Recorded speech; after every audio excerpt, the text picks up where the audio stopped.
Chapter 282. Oops, we lost our wizard. Tuesday, July 16, 1996, Herald Green Pharmaceutical Corporation, Charleston. United States of America, sir. I think we may have a problem. Mr. Green turned and saw Lindsay, one of the interns, coming to him with a sour expression on her face. Let me guess. Hendrickson faked his death and walked away with the stone. Lindsay shook her head. No, sir. We still have both copies of the stone here, the original and the one Hendrickson gave you to hand out to the reporters for the press conference. They're both still here, though it's gotten hard to tell them apart as they've developed similar sets of scratches. Furthermore, we've still got all of our copies of the instructions to create the stone. Green didn't doubt that. If all else fails, the company could always fall back on the copy he had in his safe at the bank. Then what is it? Lindsay bit her lip. It appears that the services of a wizard are still required to create the elixir of life, even after the stone has been created. A horrible suspicion suddenly dawned on Green. Slowly, he said, "You're telling me that we've got the stone, but can't make any more elixir because Hendrickson's dead." Lindsay nodded and handed over a small wooden cylinder, which Green identified immediately as Hendrickson's wand. I'm afraid so, sir. We found this on his desk next to the stone in the lab. We tried all the magic words we could think of, but nothing happened. The intern handed over the wand, and Green picked it up and rolled it in his hands absently. He soon found himself staring at the wand. Something didn't seem right here, and he couldn't put his finger on it. Whatever it was, it seemed to involve the wand. Well, he'd deal with that later. At least they still had the wand. Green grunted. It seems like we're going to need to hire another wizard. I take it all of the equipment has been left in the lab just as Hendrickson kept it, with the exception of this wand. Lindsay nodded. Nothing's changed. Sir, one of the potted trees in the corridor appears to have lost a branch, but we're figuring that was probably due to radiation poisoning from the time he tried to turn the wrong isotope of lead into gold. Green couldn't care less about the damn trees. Does the stone still work? Will it work for anyone other than its creator? Lindsay shrugged. We don't know, sir, and Flamel's notes don't discuss that. Let's hope it does, Lindsay, or we're in big trouble. How much elixir do we have left? Not much, sir. Most of what we had has been turned over to the FDA. Damn, we need a wizard ASAP. We'll make the same proposal we did to Hendrickson. $100,000 per year, sorry. Make that $150,000 per year, and 25% of the gold he creates using the stone. That's going to make everyone take notice. WSC. Lindsay interrupted him. We can't hire anyone from WSC, sir. They've all taken the novice-level Aes Sedai oaths, or are about to do so. Eric Street came down with the decree just recently. Green looked at her, puzzled. Then it finally hit him. They can't violate the laws of the land anymore, so they can't create gold. Come to think of it, if they can't create gold, we won't be able to pay their salaries, and it's rather unwise to upset a wizard. Precisely, sir. We're going to need to find a renegade or Boba Fett-style bounty hunter, or at the very least someone who hasn't sworn the oaths. Green frowned. How the hell was he supposed to get in touch with another Hendrickson? He had to figure that out very quickly. He looked out the window. What the hell could have possibly killed off Dave so quickly? He seemed to be in good health, and he was a wizard to boot. Judging from what that driver said, he didn't even have time to give himself the elixir of life. Which reminds me, was any elixir of life found on the body? Lindsay shook her head. No, sir. At least we're secure there. As far as your first question goes, it could have been radiation poisoning. Maybe something had a delayed effect. Green felt a tinge of fear. He doubted the radiation poisoning would have suddenly done in Hendrickson. He had still had his hair, after all. I'm not so sure, Lindsay. The security guard is adamant that Hendrickson had some of the elixir on him. When he stepped out the door, the guard signed for it himself. Did the driver steal it? Lindsay shook her head. I doubt it, sir. He probably didn't know what it was. This brought another troubling possibility. Quietly, he asked, could some wizard have assassinated him and stolen the elixir, hoping to get the stone? He turns invisible and hexes Dave in the middle of the street in front of an oncoming car. Dave falls down, the car hits him, and the wizard escapes. The driver gets blamed even though the driver had no intention of hitting him. For all we know, the driver could have been working for the wizard and covering his escape. Lindsay was silent for a moment. That is a possibility, sir. If that's the case, he's going to try again, and this time attack us without a wizard protecting us. He knows the stone is in the building, and he won't be satisfied until he gets it. Green nodded. I agree. Here's what we'll do. Without a wizard, the stone is useless. I'll make sure the original is placed in a safe place and the demonstration stone is left in the lab. If someone tries to steal the stone, they'll get the wrong one. Lindsay chuckled. Not a bad idea, if I should say so myself. Thank you, Lindsay. In the meantime, let me talk to the security desk. I want to see the recordings the outdoor video camera made of the incident. Thanks for the update. I'll see what I can do. Dismissed. Lindsay nodded and left the room. Green had barely gotten his attention back to his work when he saw the message button flashing on his phone. He listened to the messages. The first was a report from the public relations team indicating that no fewer than 5 people, including Barbara Walters, wanted to talk to him and Flamel about the stone. The second was a report from sales that the company had received no fewer than 250 requests for the elixir of life in the last 2 hours. Several people had told the receptionist that they would be willing to pay more than $100,000 for a 1-week supply of the elixir and serve in FDA clinical trials. The second message brought Green up short once more. It looked like he would be able to raise the price of the elixir to $100,000 per week without any problems, which would be good. On the other hand, it meant that he would run out of the elixir much faster than he had hoped. He needed to find a wizard. Quickly Black Tower Ministry of Magichogsmead United Kingdom. Nicholas Flamel was screaming to be heard over the din of reporters. I am not going to talk about the stone with you. Go away. I told you that the stone is dangerous, and that's that. Now begone. I've got work to do. Someone didn't get the point and raised her hand. Dr. Flamel, is it true that you've been using the stone your entire life and that you're over 600 years old? Flamel threw his hands up in the air. He couldn't say no, of course, but he could be evasive without telling a lie. I told you, I'm not going to discuss the stone.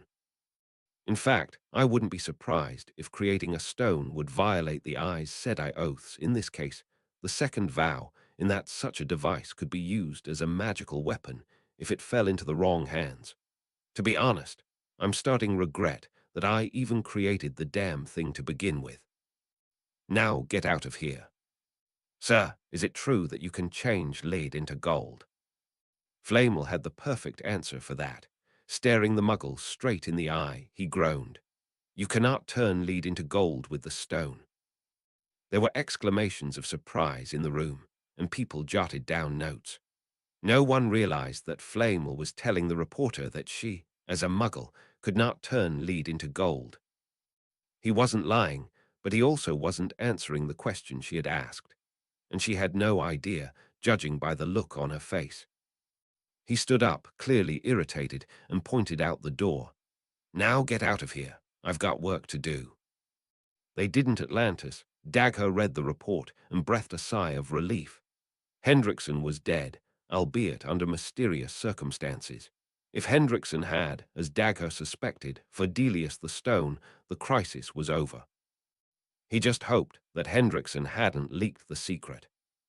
Eldest's Quarters, Government District, Rockter-Rattle City-State of Rockter-Rattle. Rockter-Rattle's most influential people have gathered around the table. This time, the security was flawless. Not even a fry could have gotten near them uninvited. First of all, began the eldest, allow me to introduce Biniam, soon to be deputy leader of the upcoming strengthened Global Merpeople Alliance, May the ancestors help us find a fitting name for it. Idris looked around cluelessly.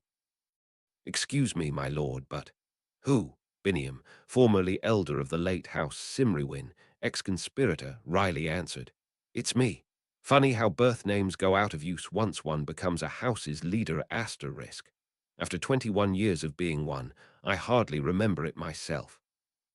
A witch, the leader of the Healer Guild, interrupted. It's all fine and good to know everyone's name, but would you please tell me, eldest, why you chose him of all people for such an important position?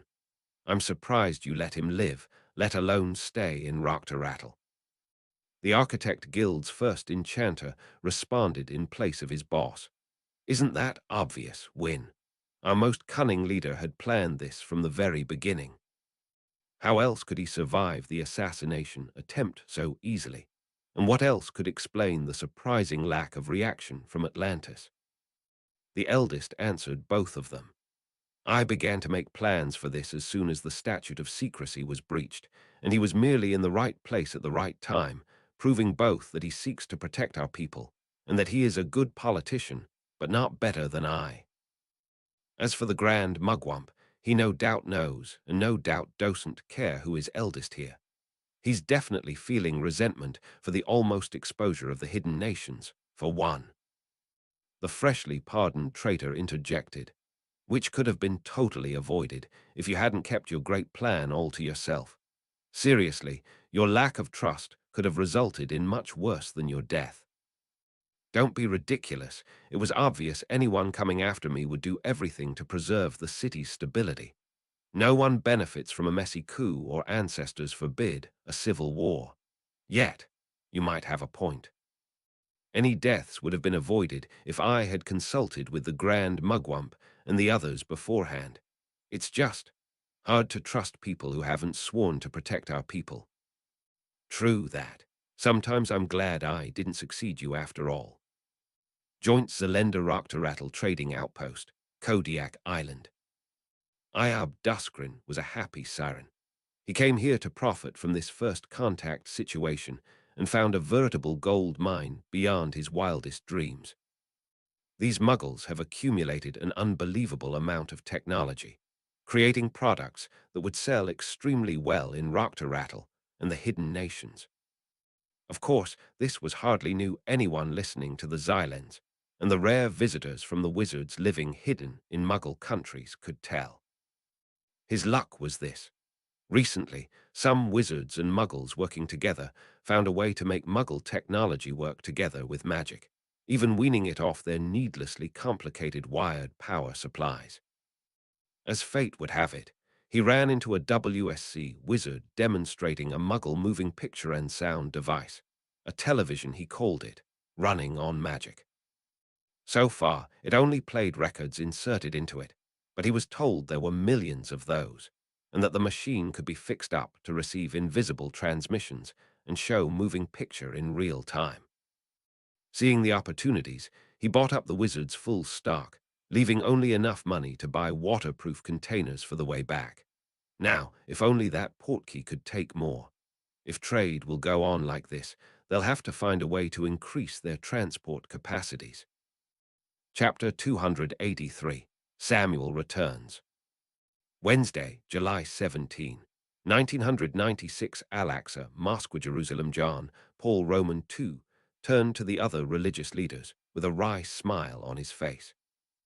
In addition to Celestine, Urban, the Dalai Lama, and Suleiman, he was now joined by the Patriarch of Constantinople and a representative from Hinduism. Gentlemen, I have just received an urgent bulletin from Dagher concerning the Philosopher's Stone. We have reason to believe that the Philosopher's Stone may no longer be accessible. It may no longer be possible to produce additional elixir of life. Suleiman breathed a sigh of relief. That's good news. The Bible limited mankind's lifespan to 120 years for a reason, and it is plainly obvious that the being who instituted that restriction knew what he was talking about. Indeed, immortality is simply too dangerous, and if that's not bad enough, accepting the possibility of immortality could undermine the story of the Garden of Eden. Urban bit his lip. You're calling it a story now. You actually believe this nonsense about an asteroid impact. John Paul glared at the antipope. The asteroid impact does not contradict the Bible, Urban. Genesis never explains what exactly God did to trigger the Great Flood. An asteroid impact would be a simple and elegant mechanism to trigger a cataclysm intended to destroy humanity. If anything, we should be gratified to know that he chose an asteroid to wield his power. I don't mean the asteroid impact itself, John Paul. I mean the possibility that the Garden of Eden did not occur as implied in the Bible. You seriously believe that document was supposedly written by Noah? The Pope spoke carefully. It is quite possible that the tradition has been garbled over the years. An asteroid impact that large could very easily destroy civilization. And if Noah Pishton's account is correct, which I suspect is the case given the fact that preliminary evidence seems to confirm that the crater in the Indian Ocean has impact origin the Adam and Eve story, could be discussing the re-establishment of civilization after the fall of the pre-impact civilization. Remember, there are two accounts of creation, gentlemen.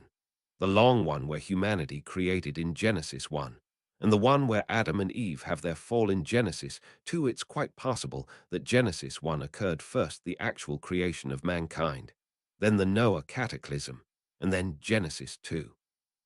Furthermore, if you take a look at the Babylonian equivalent of the Adam story, Adam was not the first man created. Urban grunted. Then what is Genesis 2 doing before the Noah story? Celestine grunted. Simple. God got the order right, and some mortals screwed up. Urban threw his hands up. How can people screw this up? The cone Gadol, out of his wheelchair at last, cut in. There's a very good explanation. God wrote everything down with Genesis 2 after the deluge hammer of Ra, and some idiot transposed a couple of scrolls after civilization collapsed. It makes sense. Genesis 1, the flood. Genesis 2, an unbroken string of 20 generations where people have long lives, and then the birth of Abraham. The Dalai Lama interrupted. Gentlemen, this is not time to argue about this. We came to announce that conference to try to reunite the Abrahamic faiths. I doubt God would approve if we ignored this project his prophet inspired us to do and chose to fight among ourselves. Suleiman looked at the Orthodox Patriarch, Urban, and John Paul. Much as I agree that unification of the Abrahamic faiths is worthwhile, it seems increasingly unlikely that we're going to be able to pull it off. I mean, we've got both claimants to the papacy and the patriarchs sitting in this room. How can we unite all the faiths if we can't even unite Christianity? I would argue that, although the primary goal will be to unify the faiths, we should consider organizing a committee to smooth the relations between the Abrahamic faiths by showing what they have in common. If unification doesn't work, tolerance will suffice, especially if all of us agree to excommunicate anyone who says otherwise. The patriarch shook his head. No one's going to listen to us. Look what happened when John Paul tried to follow Samuel's lead. Celestine breaks with Rome. Celestine wrung his hands. I didn't mean to permanently break with Rome. I just didn't think Samuel would be relevant in. This time both the Hindu leader and patriarch broke in. Stop fighting. Everyone quieted down as the patriarch continued. Samuel warned us that fighting among the ancient Israelites led to their downfall. We fought, and look what happens. Another judgment day, which probably would have brought about our downfall had it not been for Atlantis. Don't stare at me like that, Urban. I know you don't like wizards. In case you're wondering, Celestine, the man who founded your movement, is supportive of Atlantis. John Paul nodded and continued. I told you this earlier. Had God wanted to destroy us, he would have done so. The fact that he relented means that he has seen something which earned us another chance. He probably sees that we have agreed to work to unite the three faiths, and almost assuredly, he wants that to proceed. Has it occurred to you that it's quite possible that he inspired all of us to work towards this at the same time as well? Everyone looked embarrassed as John Paul continued. End of that discussion. Now, let's get back to the philosopher's stone. If the stone is indeed irrecoverable, the elixir of life is going to run out, and we don't need to worry about immortality. Harold Green is probably going to go out of business when it finds that it can't produce any more elixir, a punishment which looks a lot like God intervening and punishing someone who tried to trespass on his territory. All of the Abrahamics agreed on that. With this in mind, we don't need to worry about the stone as its creator is going to go out of business. The important thing is to advertise the conference. I assume, gentlemen, that all of you will be attending in August. Everyone nodded, including Urban. The Dalai Lama answered for them. August 1st, at the Omega Institute in Rhinebeck, New York. It's an interfaith spiritual camp with holy books from many different traditions. The New York connection is important as it reminds people of the two bombs which went off there. There is only one thing which we need to figure out, however. Who's going to chair it? All of the religious figures looked at each other warily. If the Dalai Lama chaired it, people would argue that he didn't have the authority because he was not an Abrahamic. If someone like Suleiman did, people would argue that he would be biased towards his own Abrahamic faith, in his case, Islam. No one said a word, and the Dalai Lama looked on anxiously. A couple of minutes passed. Finally, an unfamiliar voice uttered something in archaic Hebrew behind John Paul. Anachi, me. Everyone turned in surprise, as they didn't hear anyone enter the room. The surprise turned to exclamations of surprise, suspicion, and fear. Standing in the doorway was the ghostly silhouette of a short, bald man with a neatly trimmed mustache and beard.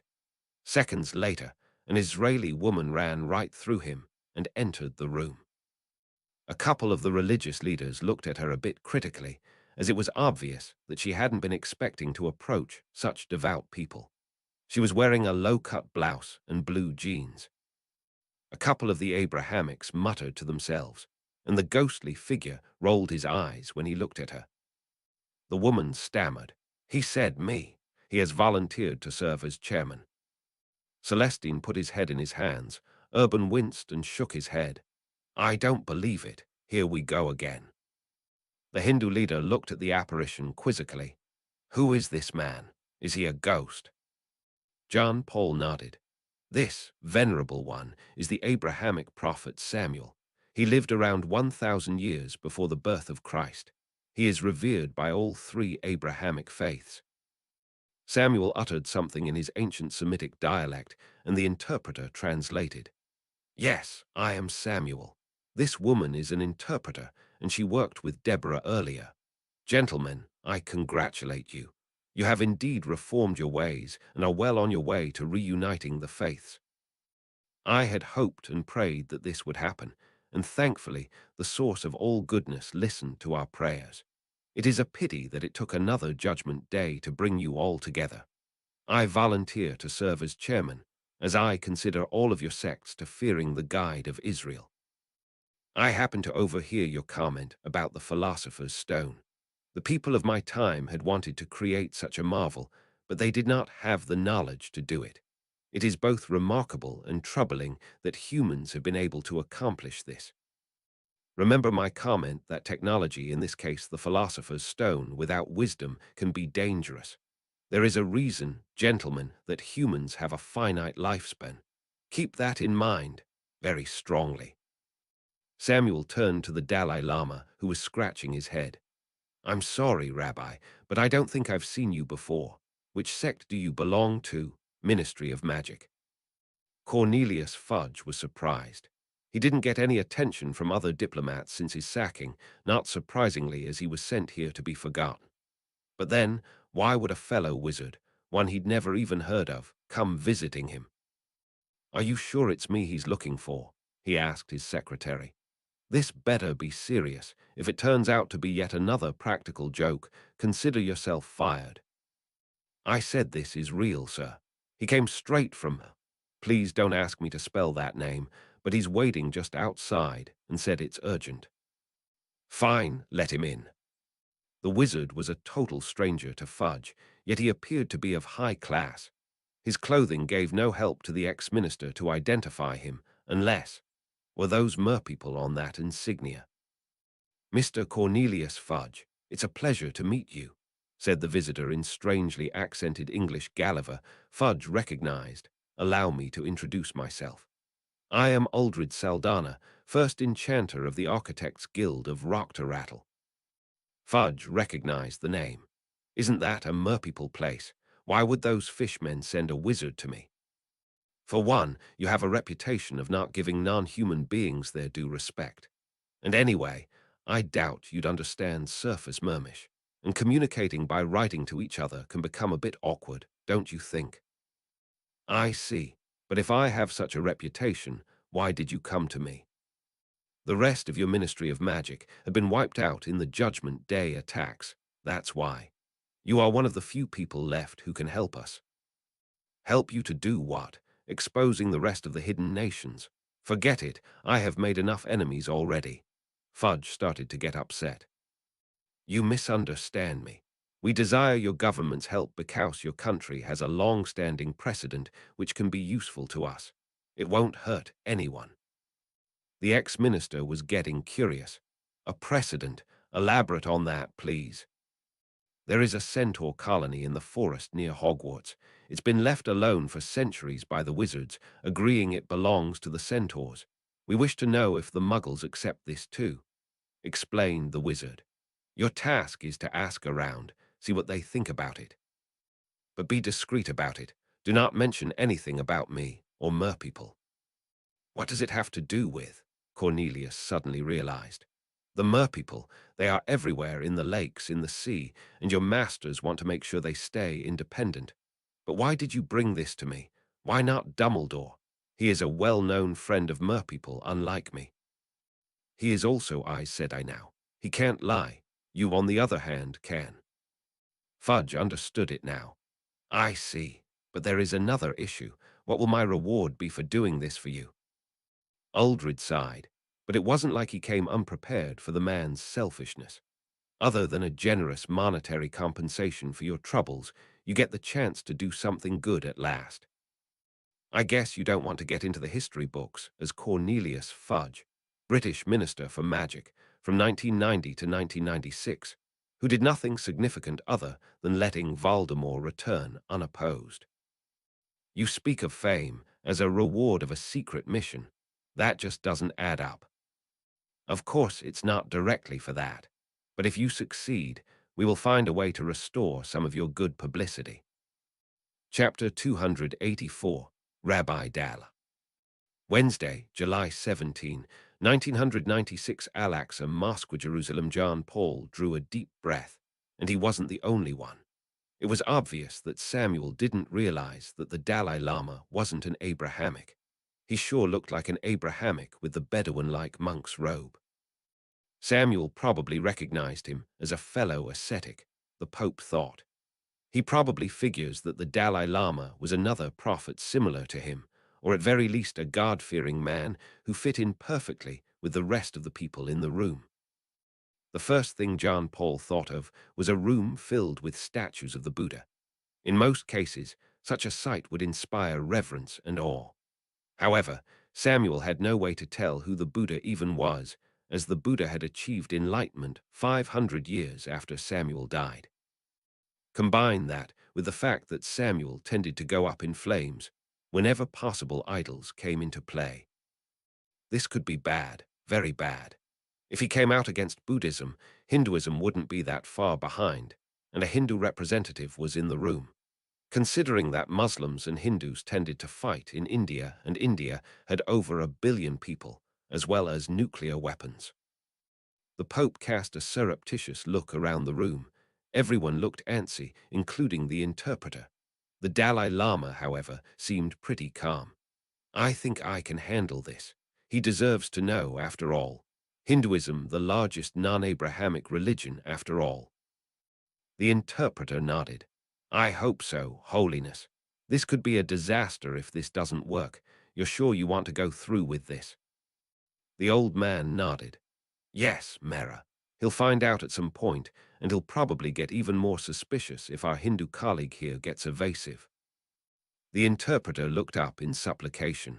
All right, what do you want me to tell him?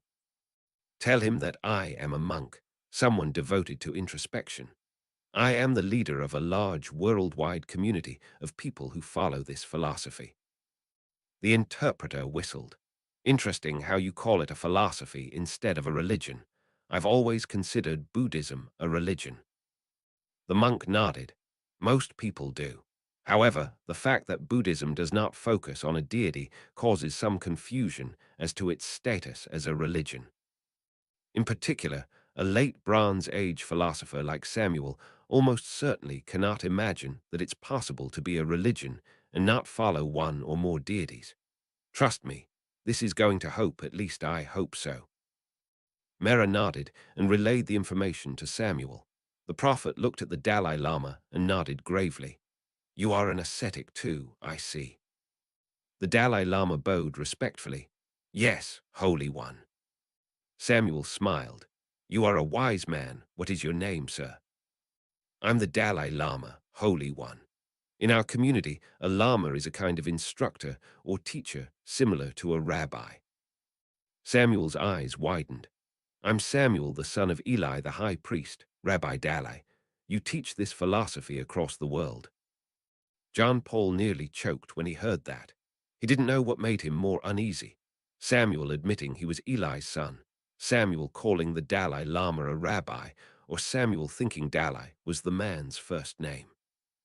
I try to, Holy One. Some people accept it, some people don't. Asceticism doesn't work for everyone. Can you imagine Saul or David becoming ascetics? Samuel chuckled. They'd probably fall on their swords first. I knew Saul would be a disaster from the beginning, but the people wanted a king, and I didn't have much of a choice. What is the name of your philosophy called? Buddhism, Holy One. Its primary teacher was born in India about 500 years after you died. There are actually many ascetic philosophies out there. One of them, Hinduism, actually predates you. This man here is a Hindu master. The Dalai Lama pointed to the Hindu, who blinked uneasily. Samuel frowned.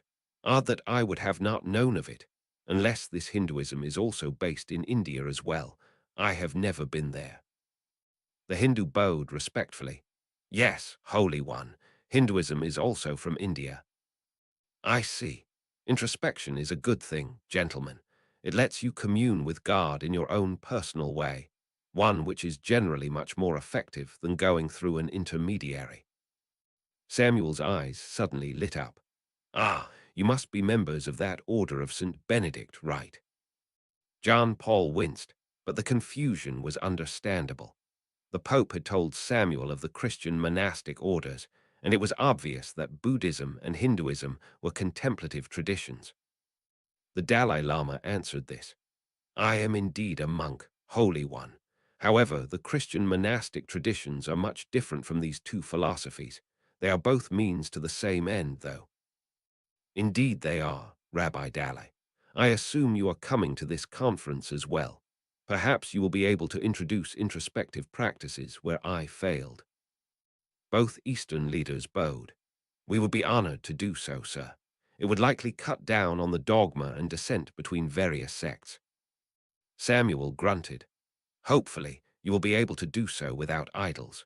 If you include idols in your practices, you need to either remove them or warn practitioners that they aren't really gods. The Dalai Lama nodded. We use images of the Buddha in the same way that John Paul here uses images of Jesus dying on the cross. They are inspirational symbols only, and the practitioners know this. Samuel's eyes suddenly lit up. Would you be willing to come on Rosh Hashanah and Yom Kippur and discuss these introspective practices during the services here in the temple? The religious leaders looked uneasily at each other. Finally, the Dalai Lama drew a deep breath and explained. Holy One, the Eastern traditions are actually not Abrahamic. It's understandable if you think about it. You never knew about them, so how could they have known of you? The Pope cut in desperately. They aren't Israelites, so they aren't beholden to the Rosh Hashanah and Yom Kippur customs. However, they follow the Noahide laws, and as you can see they do so quite well. They've even developed some of the Abrahamic practices independently, as you can see with the asceticism. Samuel looked at the two men quizzically. Buddhism and Hinduism are not sects of the Israelite faith. They're idolaters or pagans.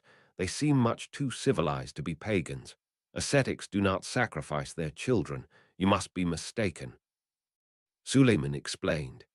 They aren't from the same ethnic group, but they follow the Noahide laws, and that's all that matters. In fact, they have gone far beyond the minimal Noahide laws and have developed customs which, in my opinion, would help us in our quest to unify the Abrahamic faiths. Samuel was silent a long moment, and John Paul braced himself. Finally, the prophet turned to the two Eastern religious figures. You don't worship foreign gods, I hope. Both Easterners shook their heads. Our philosophies are non-theistic and can benefit anyone regardless of which god they worship. In one sense, they are orthogonal to standard Judeo-Christian religious practices. Mystical Jewish and Islamic traditions often go well with Buddhist philosophy. Samuel jerked back a moment. You can have a philosophy like this without God. Sounds very strange. I have never heard of such a thing. How can someone not have a god? Suleiman had the answer for this. No more strange than the idea of a non-corporeal deity was to the people of your time, Holy One. Civilization evolves. This type of deity is even more abstract than the classical Abrahamic version. Samuel mused for a moment. So you can be a proper Israelite who worships a higher power such as God, yet follows Buddhist and Hindu philosophy. Yes, Holy One. John Paul's eyebrows shot up. Was this going where he thought it was? If so, would it be good or bad? If Samuel chose Buddhism over Hinduism or vice versa, or if he found out that Hindus and Muslims were fighting in Kashmir?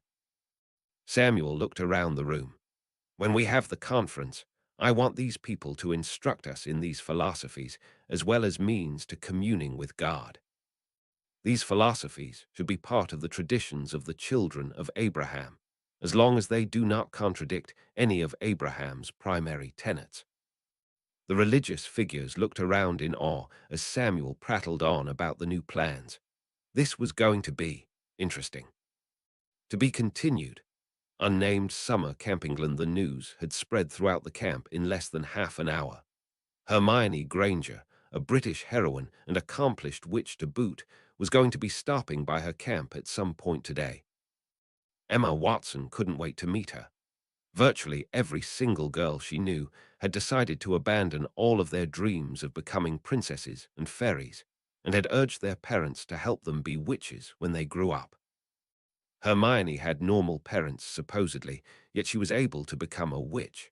If Hermione could, why couldn't someone like Emma? She had originally wanted to become an actress. However, her parents had warned her that many little girls dreamed of being in movies and that very few made it. When she had told her parents that she had decided to become a witch instead, she had expected her parents to be pleased. Instead, they had pulled her aside and told her that she was a Muggle, and there was no way that she could be a witch, let alone do what Hermione did. When Emma told them that Hermione had also had Muggle parents, they went on to explain that Emma had never done anything which remotely seemed magical. Most wizards with Muggle parents had done some unusual things before they were accepted to Hogwarts at age 11. For instance, Harry Potter had managed to seal his then obnoxious brother in a zoo exhibit with a snake without realizing what he was doing. Emma may have been bright, but she never did anything truly, well, miraculous. It appeared that she would have to live with simply seeing Hermione in real life. So, here she was in the auditorium with the rest of her bunk. A couple of them had made little signs with hearts and flowers, and so forth. She got so angry at herself for not thinking of drawing Hermione's attention with pretty signs like that. As it turned out, the signs may not have been necessary. By sheer chance, her bunk was assigned a place at the front of the auditorium with the rest of the youngest students. People who were 6 years old generally had trouble seeing over the really tall kids who were 12 or 13. Many of the tall boys in the back of the room were very excited about meeting Hermione. Oddly enough, however, very few of the boys her age were. When she asked the bunk leader why that was, the bunk leader had just laughed and said she'd find out in due time. There was a flash of light, and at precisely 12:00, the celebrated witch flew in one of the open windows on a broomstick. Yes, she was actually riding a broomstick. All of the campers began screaming and waving, and the adults barely were able to keep them all under control. Hermione was eventually followed in by two adults on broomsticks of their own, presumably reporters or parents. Hermione introduced herself and gave a brief little speech where she explained that she had not seen herself as particularly special. However, with a lot of work and disciplined training, anyone in that room could become as famous and popular as she was. Fame without wisdom or work, on the other hand, was extremely dangerous. Hermione had done something very strange at that point. She had turned away from the microphone for a second and muttered something about a stone. This confused Emma. Why would a stone make someone famous?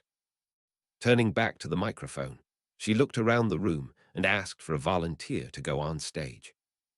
Virtually every single hand went up simultaneously, and Hermione muttered something about being forced to take someone from the front because it would be impossible for the people in the back to get over there.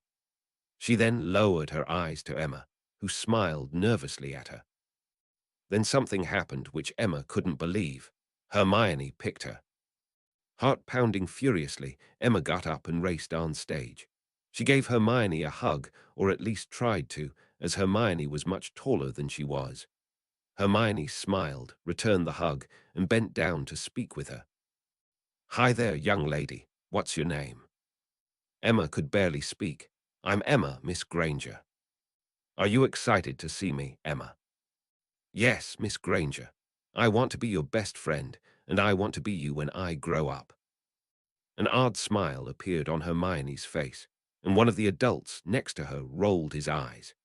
Emma had the odd feeling that she hadn't been the first person to tell Hermione that she wanted to be like her.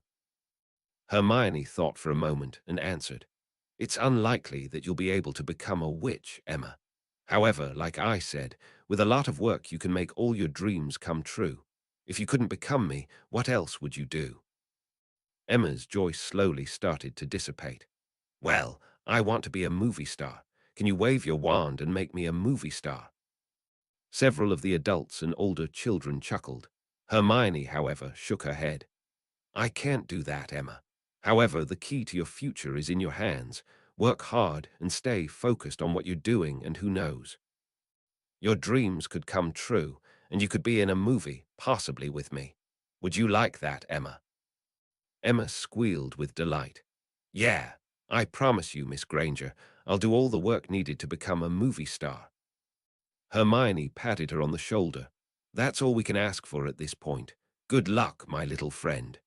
And with that, she gave her a present and told her to sit back down. Emma's bunkmates crowded around her to see the present.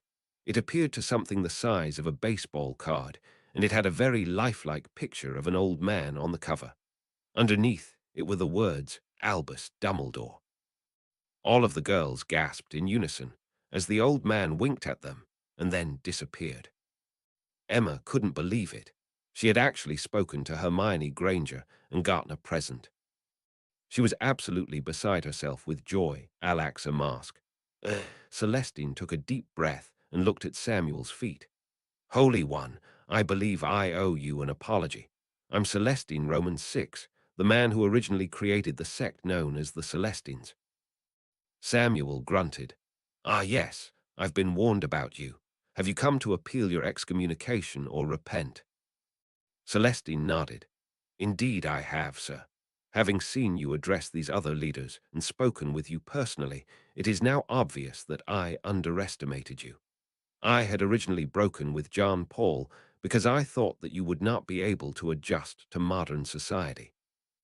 I thought that if John Paul listened to you, he would bring the church to ruin. However, now I see that you intend to take our advice when making decisions about the church." Samuel nodded. "I freely confess, Celestine, that the transition has been difficult. There are a great many things that I do not understand, and I have to learn about a whole new world. Fortunately, I know enough to not try to handle this all by myself. Using counselors such as the people in this room, I plan to guide the church into the next millennium. Celestine nodded. That is just what I was hoping for, Holy One. Would you be willing to accept my forgiveness? Samuel extended his hand, and Celestine took it, or at least went through it. God is always waiting for people to repent and forgive their sins. How could I do anything less? Congratulations, Celestine. I hereby revoke your excommunication. Celestine wept in gratitude as Samuel turned to Urban. All right then. Who are you? Are you also an ascetic? Urban didn't say anything for a couple of minutes, and Celestine frantically signaled for him to keep his mouth shut. However, Urban wouldn't listen. Unfortunately, I am not. I'm Urban Roman 9, the new leader of the Celestine movement, and unlike my predecessor, I'm a bit concerned about the fact that wizards are loose in the world. Samuel didn't look happy. The fact that someone is a wizard does not make him evil, Urban. Being a wizard is simply choosing a profession, sir, not a moral failure. Should one person discriminate against another simply because the latter is a fisherman? Then why does God advise people not to suffice a witch to live? Samuel's response was succinct. That prohibition refers only to people who use dark magic to harm others or themselves. If a wizard can use his power to help people, it is not only permitted but mandatory. Urban blinked for a moment and then replied, Then why didn't people do the statute of secrecy? Samuel nodded sadly. Indeed, the Bible was written during at a time when wizards walked the world and were accepted as members of society. As time went by, people began to fear dark wizards and gave my people a bad reputation. The few times wizards tried to help, they were attacked by the people they were trying to save for the simple reason that the quote in the Bible did not include the dark wizard restriction. It was this persecution that helped bring up the statute of secrecy. Leaving that clause out of the Bible was a grievous mistake, I fear. Errors like this occur when Muggles write chronicles and judicial texts for Muggles, but do not understand the nature of magic. The religious leaders looked at each other wildly, Samuel admitting a mistake in the Bible. Well, Samuel claimed Eli was his father, and Samuel most definitely shaved. Urban sat back down for a second, his head in his hands. I'll have to think about this. Chapter 285, Círdan Surrenders. Thursday, July 18, 1996, Southern Círdan Nicole Courtlers watched from the bushes as the Yahoos looked over the little packet she had left behind. Ideally, she would have been able to leave a roll of parchment, explaining that Nestor would be willing to help them achieve their freedom, and that all they had to do was leave a little mark on the doorway of the plantation house to indicate that they could be counted on to help with the rebellion, in case the United States and Nestor decided to attack Círdan. Unfortunately, most of the Yahoos were illiterate, and as a result, Nicole had to do something much more risky. Provide a document which would speak in a low voice once it was touched by someone with a tattooed forehead. It was designed to disappear instantaneously once its message was delivered, or if a Círdani without a tattoo targeted it. Sometimes she would luck out, and the Yahoos would join the fight. Other times, however, the foreman would intercept the document before the Yahoos could read it, destroying it. These 5 Yahoos seemed very interested in its message. The message had just started playing, and they were calling over their friends excitedly. She grabbed her quill so she could jot down some notes. A gruff voice suddenly broke her concentration. Ho there! What are you guys all doing sitting around? Go back to your stations, or you're in big trouble. Nicole watched as the overseer began walking in the slaves' direction. Defeated, they glared at him and began walking away. One of them surreptitiously stuffed the message parchment into Cloak's pocket. Much to Nicole's chagrin, the document was still speaking. The overseer's reaction said it all. His eyes suddenly widened, and he cast a spell to block apparition, followed by an immediate revelio hominum. Yelling at all the slaves to stay put or risk execution, he ran towards the bushes with a raised wand. Nicole swore to herself, "We have a problem." She reached for her invisibility cloak and tried to make her way out of the bushes. Unfortunately, the cloak did nothing to prevent objects, such as leaves, from moving around if a cloaked individual was caught in a stand of trees. Realizing that the sounds of breaking twigs and rustling leaves would blow her cover, she stayed low and made sure the cloak covered her completely. It didn't work. The overseer came within 2 meters of her and saw all of the branches bent out of position. She was trapped. Hoping she wouldn't have to do this, she brought out her wand. Unfortunately, his wand was already out, and his lips were moving. Petrificus totalis. She went as stiff as a board and fell on her face. The invisibility cloak caught on a branch and lifted off her body as she fell, making her visible. Oops, Ciudadani Chancellor's office. Ortelu didn't like what she was hearing. What do you mean? We acquiesce to those Muggles' demands. There's no way the United States is going to attack us. Besides, what right does anyone have to tell us how to control our people? Vixar shook his head. It makes no sense. The United States can't even get Muggle troops over here, and if we put up the apparition barrier, not even wizards can get in. They have no way to attack us without drawing in all their wizards. If they were to do that, all we would have to do is send a few special agents over there and wipe out their Muggles. Sayatnan added her 2 nuts. They can't attack us. However, one must admit that this would be bad for publicity, particularly in the light of the fact that a society where wizards appear to rule Muggles looks dangerously like a Death Eater hideout. Ortelu whistled. You're thinking that Atlantis is going to get involved and make sure that we aren't hiding any Death Eaters here. That's impossible. They're not at DEFCON 1, for one thing. They're still at DEFCON 3. They can't intervene. Besides, if they are supposed to be focusing on something, it should be getting rid of that renegade philosopher's stone. Vixar thought for a moment. I'm not sure if the DEFCON scenario applies here, Ortelu.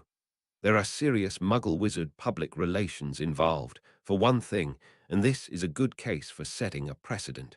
For another, we're still dealing with the aftershocks of a judgment day. It may be unorthodox, but I suspect the Grand Mugwump could very well interfere here, especially if word leaks out and he's pressured by the Muggle United Nations. They can't, Vixar. It's against the law. Besides, I know Dialanis. He won't do it. Dialanis isn't running Atlantis anymore. This fellow named Dagher is, and he's a relative unknown. Sayatnan cut in. Do you seriously think that the Americans expect us to completely reform society as we know it? Our entire society is based on the wizards ruling the Muggles.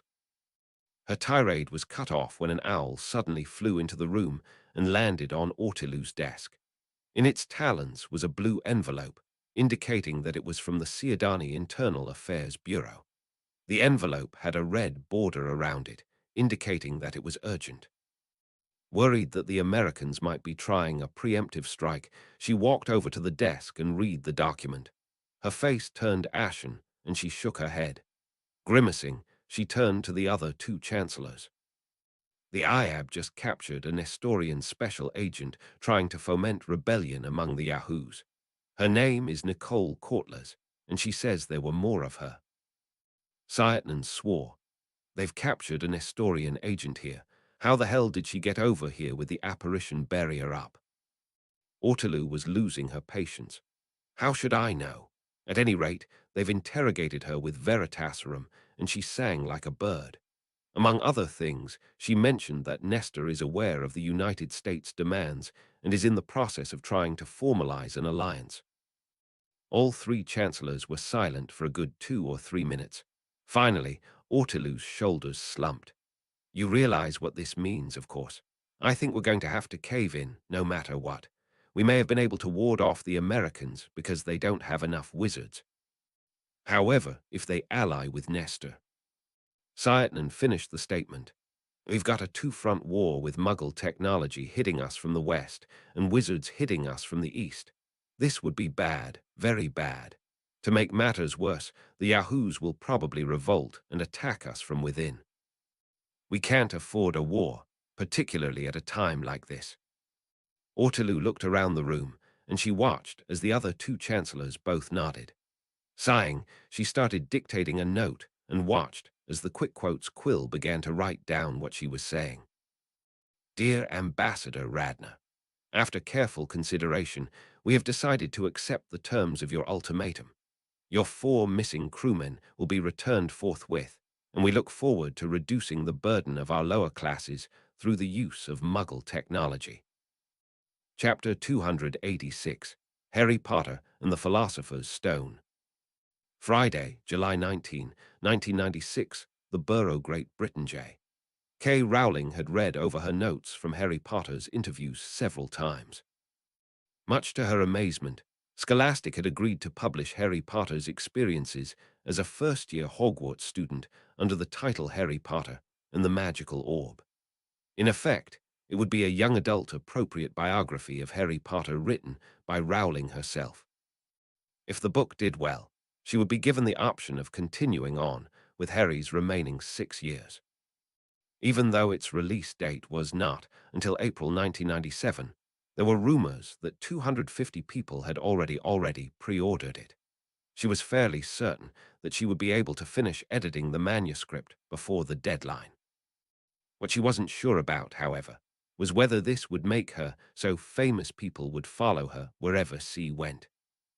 However, that issue paled in comparison to the second issue, which would inevitably be raised as soon as Harry's memoirs were published.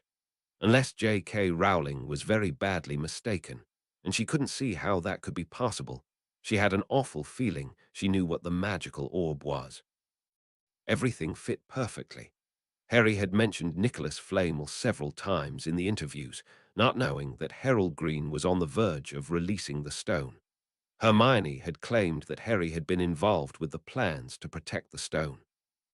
The magical orb had all of the major abilities of the stone, including the ability to halt aging with the elixir of life. The artifact had apparently been powerful enough to have brought back Voldemort from a completely disembodied state, if necessary. Finally, according to Harry, it was destroyed at just about the time Flamel's diary mentioned that the great alchemist had destroyed the original stone. Harry had mentioned that the magical orb had looked like a large, delicately faceted ruby. It had been obvious that one of the Flamels had taken a lot of time beautifying it.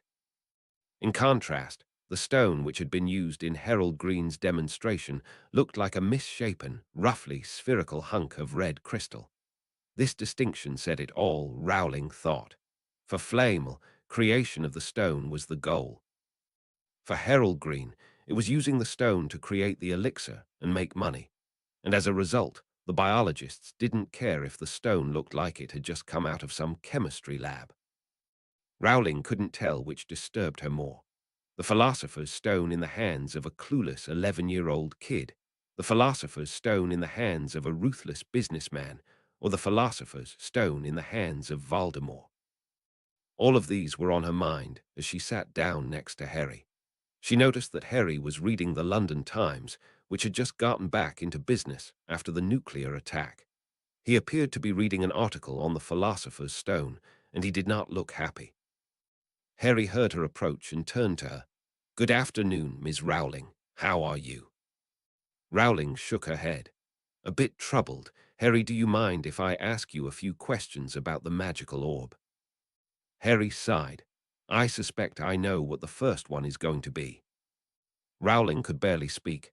"Harry, is it true that—" Harry nodded. "Yes, Ms. Rowling. The magical orb was in fact Flamel's original philosopher's stone. I was with Hagrid, the half-giant who is supposedly about to become one of our magical ambassadors. He retrieved the stone from Gringotts shortly after he took me to my family's vault and showed me that I had more than enough money to pay for Hogwarts." "Did you know what it was at the time?" "No, Ms. Rowling. All I knew was that it was something very important for Hogwarts. I didn't know what it was until Hermione reasoned it out later. Once you knew what it was, were you tempted to use it? Harry was silent for a good 30 seconds. Finally, he shrugged. I didn't actually get my hands on the stone until I confronted Quirrell and Voldemort. However, I must confess that I was relieved that Dumbledore took the stone from me after Voldemort attacked. I had originally focused entirely on keeping the stone from Voldemort, which is what allowed me to retrieve it from inside the Mirror of Erist. Even after I got the stone, I was focused entirely on Voldemort's attack, and as a result, I couldn't even start to imagine what I'd actually do with the thing. Personally, I think I would have returned it to Dumbledore or Flamel. But who knows, perhaps I could have been corrupted. Thank God I didn't have to find out. Do you want me to change the manuscript so that it actually refers to the stone instead of some fictitious magical orb?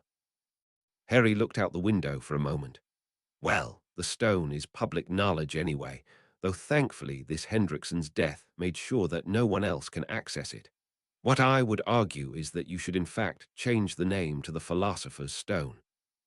Furthermore, I'd recommend that Flamel, Dumbledore, and I all write prefaces, forewords, and things like that explaining why the stone should never be used. You may want to include Snape as well, as he is a skilled defense against the dark arts teacher and a former Voldemort supporter. He would be able to tell exactly what Voldemort planned to do with the stone. Rowling nodded. That would be a brilliant idea, Harry. Maybe Samuel can add one as well. Harry looked at her confused. Samuel who? Samuel, the biblical prophet, Harry. He's back and is trying to unify the faiths again, and he's apparently managed to include some Buddhist practices and even a few non-theistic Hindu ones. I doubt it will work, but he's doing his best. Samuel supposedly said something along the lines of people had a limited lifespan for a reason. It's obvious he knew what was going on with the stone and didn't like it. Harry chuckled. I'd say Samuel would be a big asset here. If people think he's got a direct line to God, that could come in handy. The comment brought up another question Rowling had always meant to ask, but didn't. Delicately, he asked, do the wizards know if God exists? Can they communicate with him? Harry shook his head. Wizards have no more information as to the existence of God than Muggles. Many wizards, such as Xenophilius Lovegood, are in fact religious, and they believe that God can assist them in times of trouble. From what I've been told, the statute of secrecy caused many of the events performed by wizards to be recast as miracles in the Bible. However, the fact that the Bible records something as a miracle does not necessarily mean that it was caused by a wizard. Rowling nodded and wrote that down. In other words, if a wizard did it, it's attributed to God, but the converse is not necessarily true. Exactly, which miracles are actually attributed to God depends on the believer's personal faith. Rowling recorded this and got back to her original list of questions. Do you think the stone is out of our lives for good now that Hendrickson is dead? Harry shook his head. Unfortunately, I don't think so. I suspect that Hendrickson left all his notes behind, not to mention Flamel's diary when he died. If I were Green, I'd hire another wizard to create a second stone based on these notes. Trust me, Ms. Rowling. Unless the American Department of Magic does something very quickly, the stone is coming back. And judging from the world's reaction to it so far, it's going to sell. Rowling whistled. That can't be good. Just imagine all of the doctors put out of business by this. Combine that with the fact that supposedly Harold Green is going to be charging $150,000 for a month's supply of the elixir, and you're going to wind up with a small community of wealthy immortals holding all of the power over a vast, worldwide peasantry. Harry's eyes widened. I hadn't even thought of that. That's worse than even I had imagined, especially if one of these wealthy people manages to create his own stone and starts making gold and so forth to bribe off the police. Rowling shook her head in disbelief and took out her notebook. Hopefully that won't happen. In the meantime, however, let's get back to business. You were going to start talking about your second year at Hogwarts. Harry nodded. Yes, Miss Rowling. Things started late in the summer when this elf apparated into my house and told me to not return to Hogwarts in the fall because I would be in danger.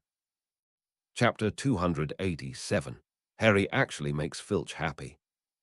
Saturday, July 20, 1996. Filch Residency Hogsmeade United Kingdom. Argus Filch had always affected a gruff exterior to the Hogwarts students. However, deep down inside he respected and envied them.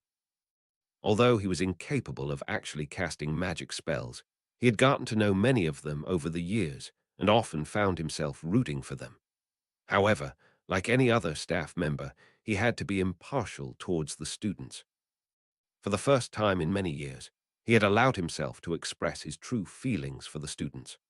The reason had been made perfectly clear at the ceremonies earlier in the day commemorating the 1-month anniversary of Judgment Day. At precisely 1:08 p.m., somber bells began tolling all over Hogsmeade. There were 258 in all, each representing 1,000 people killed in the attack on London. Had it not been for the prompt actions of Hermione Granger, that number would have likely doubled.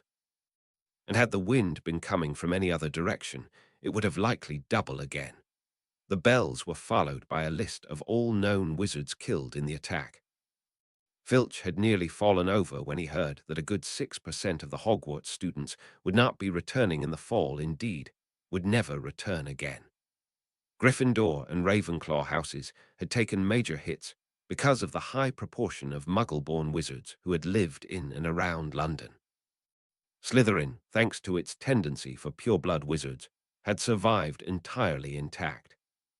The Hogwarts staff was seriously thinking of making Hermione head girl next year, even though she would only be a 6th-year student. The last time that had happened had been over 200 years ago, and the boy who had been elevated to head boy had eventually gone on to become Minister of Magic and one of the most powerful wizards of his time. Dumbledore had recommended that Harry be made head boy for his work in destroying some of the Horcruxes, but the rest of the staff, including Filch, shot that down immediately. Snape, of course, led the anti-Harry faction, and as head of Hogwarts at the time, his opinion played a major role. Filch was happy Dumbledore was back in charge of Hogwarts. The great wizard's return had pushed Snape back into his familiar role as potions master and Slughorn back into retirement. Alastair Moody had returned for defense against the dark arts, and the staff roster looked remarkably similar to the way it had during the 1994-1995 school year. There were a few exceptions, of course. Perenelle Flamel, the minister's wife, would be teaching history of magic and spending half of her time expounding on why the philosopher's stone should not be used. Wilhelmina Grubblyplank had replaced Hagrid, who reputedly was being primed to become ambassador to Artalis. Hugh, Flamel's former apprentice, had become an assistant professor. There was also Erin Megan Baldwin, of course. At age 26, this muggle seemed barely older than the students themselves. Professor Baldwin's hair changed color enough to make people think she was a metamorph magus, whereas, in fact, she was just dyeing it. Dumbledore claimed that she reminded him of Nymphadora Tonks, but the similarities were just skin deep.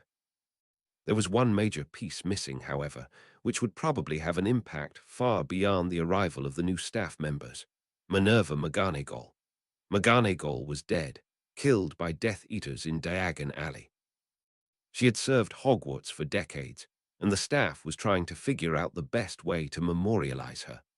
Filch looked over the plans for Black House's new tower and wondered if there was any way to put a painting of McGonagall in the main foyer. As a former headmistress, she would get one in the headmaster's office. However, not many students got a chance to visit Dumbledore's office. At 3:30, red globes of light had begun hovering over Hogsmeade to represent the glowing balls of light over the ministries of magic. They had exploded in fireworks at 4:00 to celebrate Dionysus' successful program to save the world during the third Judgment Day in the history of the human race. The fireworks were followed by a promise, thankfully not an unbreakable vow, that the citizens of Hogsmeade would never allow this to happen again. A soft hoot attracted Filch's attention, and he turned to see an owl in the window holding a letter. Wondering who the message was from, he retrieved the message and left a nut in the owl's claws. Filch's eyes shot up. It was from Harry Potter, and it had in fact been addressed to him. The owl hadn't made a mistake. What the hell was this? Potter didn't like him all that much, and to be honest, Filch figured the boy was too clever for his own good. Nevertheless, he figured he should at least read what the boy had to say. Dear Professor Filch, I hope you are doing well, and that you have weathered the storms of Judgment Day along with the rest of the Hogwarts staff. I look forward to returning to Hogwarts as a sixth-year student in the fall. I am writing to inform you that I have just received information that will likely cheer your spirits. I understand that you are a squib, relying on Quickspell to mask your inability to cast spells. Rest assured that your secret has been safe with me, Ron, and Hermione. We have never betrayed you. You have always considered yourself to be incapable of magic, and you have likely been treated as a second-class citizen by some of the wizards of Slytherin. However, you should know that it is extremely likely that you do in fact have magical blood inside you. You may not be able to cast spells, but you most assuredly are not a muggle. In fact, I would not be surprised if most of the people who are squibs do in fact have magical blood inside them. Filch nearly fell over. What was this? Fascinated, he read on. Let me explain how I know this. Yesterday, I received a note from a laboratory specializing in wizarding DNA. I had always found it odd that Dudley, my cousin, could see dementors even though he could not cast spells. The laboratory took a sample of Dudley's blood and revealed that he had a gene known as Z activated.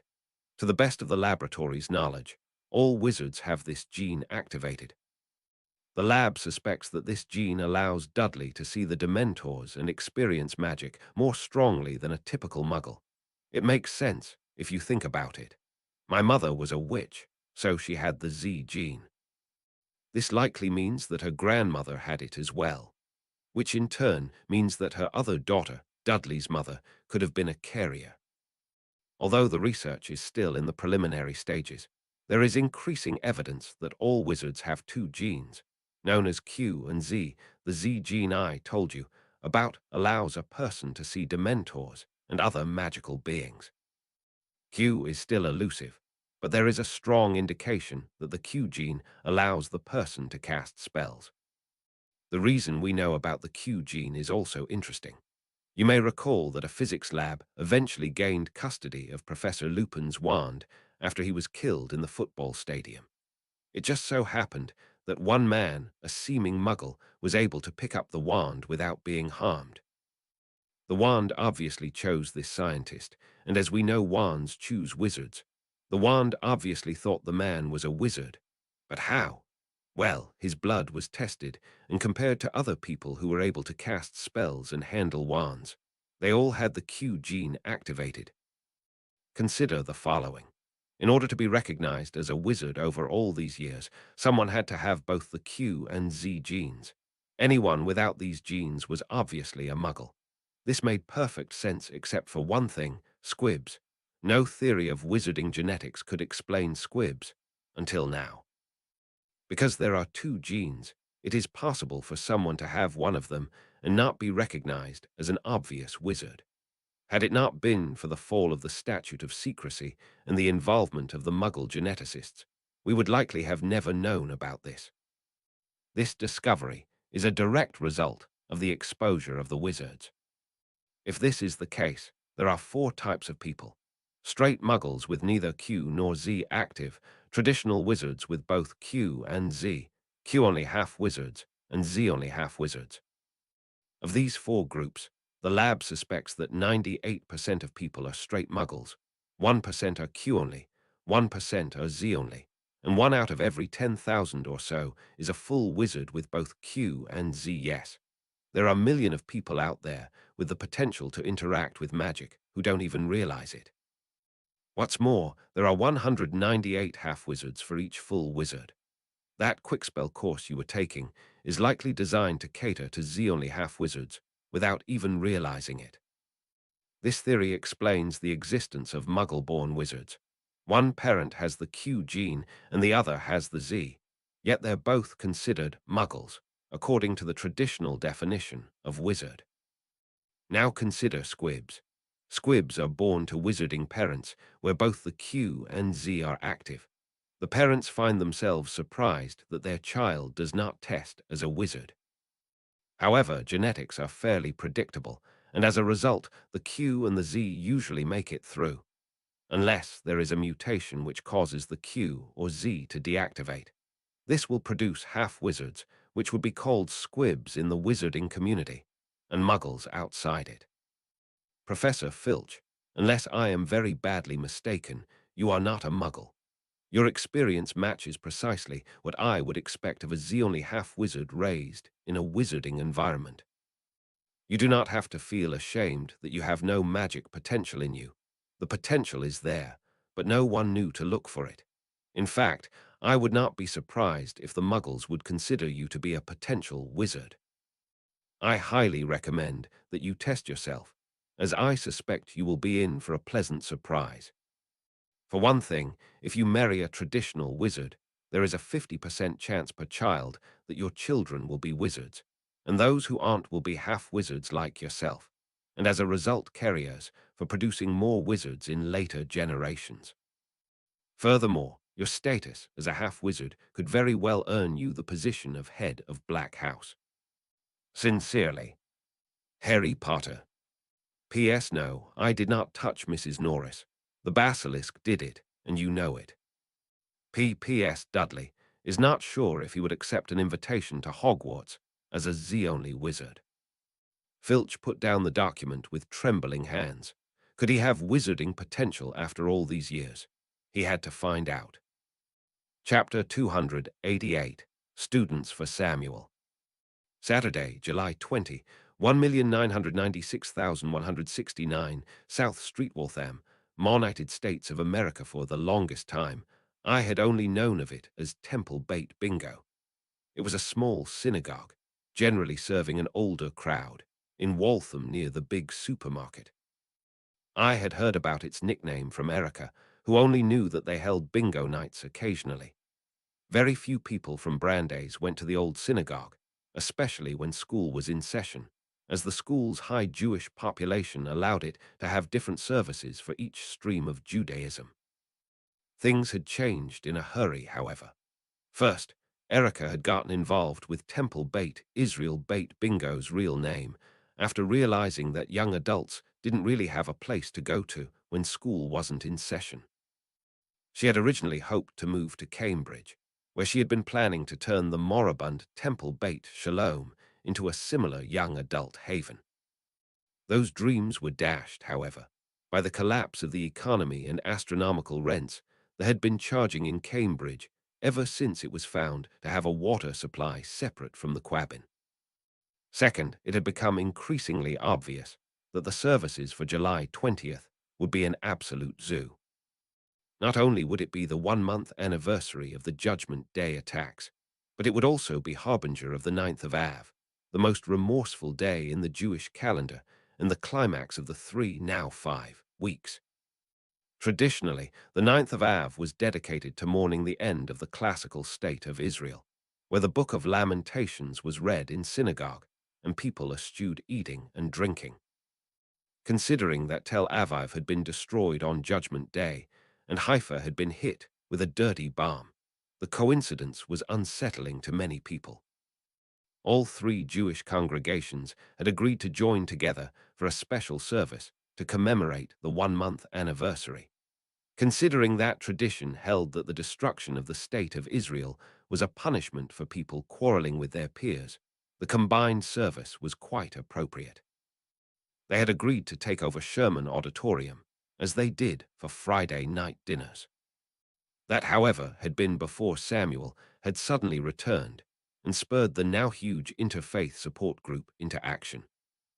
Having been intrigued by the concept at what was now being called the Leap Day meeting on February 29th, I had joined the group and watched in amazement as it had grown to include Harvard, MIT, and Boston University.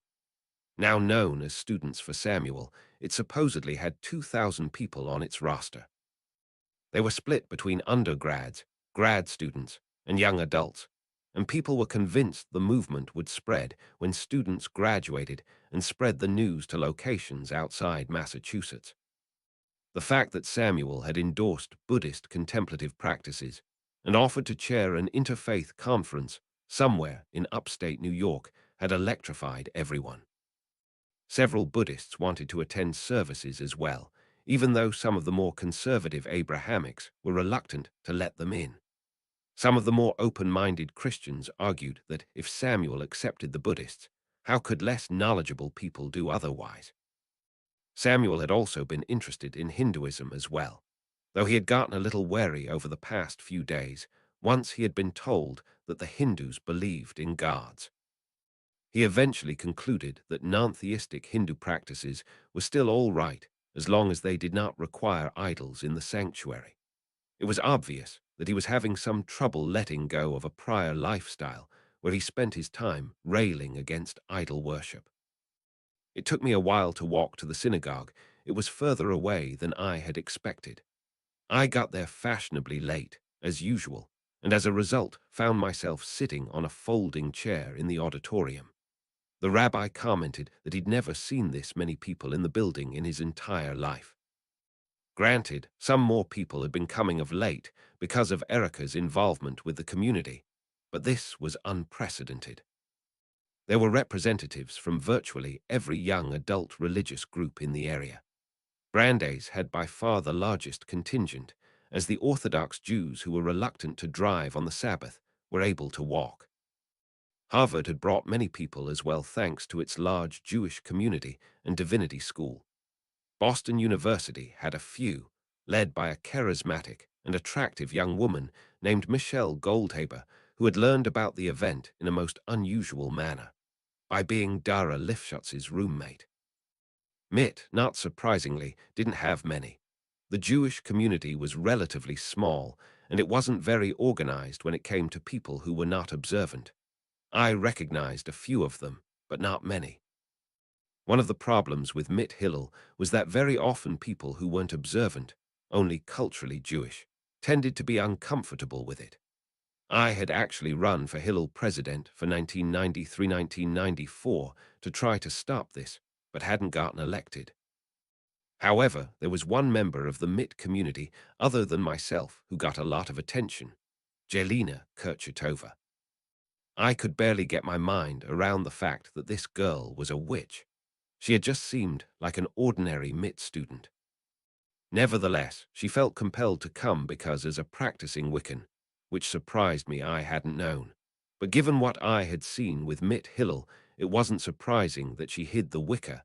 An interfaith group made sense for her. Apparently it was possible to be Jewish and Wiccan at the same time, which confused me at first. She had apparently wanted to make this a low-key visit, and she had arrived in a car instead of on a broom. There was already talk of a young adult trip to Rhinebeck, though not officially to Omega itself. The authorities had tried to discourage civilian trips as there wasn't enough room at the old summer camp to host everyone who wanted to go, and they didn't want people to attend unless they were qualified to discuss multiple faiths with at least some degree of fluency. Supposedly, people needed at least a Ph.D. in religious studies or multiple master's degrees to be even considered a candidate, and even with those you had to get in through a lottery. Many people were concerned that the Omega Conference was going to turn into an interfaith spiritual version of Woodstock. Every single delegate had condemned the Woodstock analogy, arguing that the discussions would be quite serious, and as a result, it would not be appropriate to make light of it. Samuel supposedly had gone off the deep end when they told him what Woodstock was. Supposedly, he had complained that the description of the 1969 concert reminded him a lot of Sodom and Gomorrah. I was encouraged to hear that the remnants of Hamas, the humanitarian organizations which had been serving the Palestinians prior to the fall of the Statute of Secrecy, were rapidly burying the hatchet with the Israelis. This, combined with the work of King Fahd and the former Hamas Death Eater, had surprised many people all around the world, not to mention many Brandeis students who were still reeling from the death of one of their number, Alissa Flatto, in a bus attack while she had been studying in Israel. Taking a cue from Kurchatova and some of the other wizards, the Hamas wizard and Mikkel Oved were joining forces to help with the reconstruction of Tel Aviv. It would take a couple of more years for the parts of the town destroyed in the nuclear explosion to be rebuilt, but the progress had been nothing short of magical. Reconstruction of the other cities were also continuing apace. Places which had been flooded by the explosions, such as Lake Scrimgeour and Wall Bay, were left as is as memorials.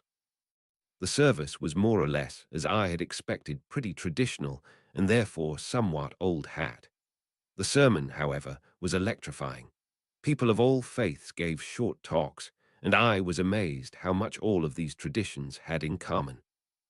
It made me wonder why everyone had been fighting over all these years. There was going to be a similar service in a church the next day and one in a mosque on Monday. Later on in the week, everyone would reconvene for 9th of Av services, and supposedly many Christians, Buddhists, and Muslims would be joining the fast this time.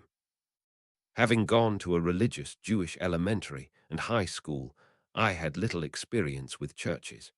The last time I had been in at church services, it had been for my former babysitter's wedding, and all I remember was staying up late the night before to watch the Celtics in the finals. I was a bit nervous visiting a church. However, I figured I should at least give it a try. They respected us, so it would only be appropriate for us to return the favor. Besides, half of the Jewish girls in the room were going to be attending the church service as well. That in itself would have sealed the deal.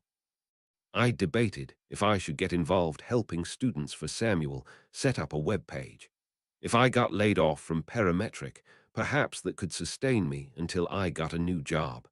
I'd have to learn HTML and stuff like that, though. I'd have preferred continuing to program my video games at home, but you had to do what you had to in an economy like this. Chapter 289, Slick Khan Artist. Sunday, July 21, 1996, Green Residence, Charleston, United States of America. The phone rang at 8:35 a.m. Irritated that someone had the temerity to wake up him and his wife so early in the morning on a Sunday, Daniel Green was barely able to restrain himself from throwing the handset out the window. A vaguely familiar voice replied, "Is this Daniel Green?" "Yes, and it's too damn early for telemarketers to be calling. Who is this?" "I'm Warren Bracken from Ace Security Corporation. You've been hiring our people to run the security desk for a few years now." So that's why I recognized the voice, Green thought. He had always wanted to get to know the employees better, but he just didn't have time to talk to them, especially that he had already managed to come up with a candidate who would be willing to help produce the elixir, and who had not yet sworn any of the 6 vows. Green had been walking down the street outside of Charleston when he had seen a flash of light. Curious, he had glanced over there and seen 2 people talking. One of them had been clearly dressed as a wizard. It appeared that the wizard was trying to find a job, and by sheer good luck, Green had been in the area at the time. Green had conducted a quick interview and hired him on the spot. Dmitry Vasilov was 33 and from a small town in Ukraine. He had married an American Muggle, which apparently was not as infrequent as one would have expected, and moved to the United States so she could be closer to her family. Now he was trying to find himself a job in a world where alchemy, his main focus, wouldn't be as marketable as it would have been in a wizarding community. It would take a while to train Dmitri, and things were going to be a bit hectic tomorrow when the new guy was supposed to show up. Hopefully, the first batch of the elixir of life would last long enough for Green to bring him up to speed using Flamel's notes, which Hendrickson had conveniently left behind. With luck, no one would even notice that there had been a point when the company had been unable to produce the stone. He wrenched his mind back to the conversation with the security guard. "Is there a problem, Mr. Bracken? Did someone break into the office?" "No, sir. However, we've just managed to track down the security tapes from the video cameras outside the building. We were able to get full coverage of the accident involving David Hendrickson." Green breathed a sigh of relief. "That's good to hear. I take it he wasn't assassinated and marked our company out as a target since they didn't get what they had been looking for." There was a startled gasp on the other end of the line, followed by a wan chuckle. "No, Mr. Green, he wasn't assassinated. That we're sure of now." "Then what the hell are you calling me at 9 in the morning on a Sunday for?" Bracken's voice hardened. "I can't tell you over the phone, Mr. Green. You need to see this yourself to believe it. We may have a problem, sir. How soon can you get here?" Green's mind raced. 10:00 maybe. "Good, I'll see you then." Not even bothering to put on a tie, Green raced over to the plant and found the security guard waiting for him. They shook hands, and the guard showed him a data tape. He then led Green into one of the back rooms, far away from anywhere which had public access. This was most unusual, Green thought. Why doesn't he play the information right here out at the front desk? The only thing he could think of was the possibility of exposing proprietary information. But there was nothing proprietary outside the building. Once safely ensconced in the video lab, he inserted the CD into the computer and turned it on. As he was waiting for the computer to boot up, he explained what was going to happen to his boss. "Mr. Green, let me explain to you what you are about to see." Green rolled his eyes. "I know what's going to happen, Mr. Green. Dave is going to walk out in front of the car, fall down, and be hit." Bracken looked him in the eyes and then pointed at the cassette. "Wrong." Green stared at him. "What do you mean, wrong?" The security guard didn't say anything. Instead, Bracken finished waiting for the computer to boot up and instructed it to play the CD. As the scene outside the building appeared on the screen, the guard told him to take a look at what happened first in real time. Green watched as Hendrickson appeared outside the door. He looked deep in thought and a little nervous. Seconds later, a woman started crossing the street a few feet away. There was the Chevy barreling down the street, apparently not looking that the woman had stepped into the street. She just had a moment to scream before it hit her. Green's jaw dropped. How could she have? Bracken just shook his head and pointed back at the screen, where the driver had gotten out and was trying to help the injured woman. Green watched as Hendrickson told the driver to get out of the way and bent over the woman. He looked around a bit anxiously and then pulled a vial of glowing liquid out of his pocket. He poured it into the injured woman's mouth and forced her to swallow it. Green looked at the screen, confused. There had been 2 accidents, one of which had involved this woman and one of which had involved Hendrickson.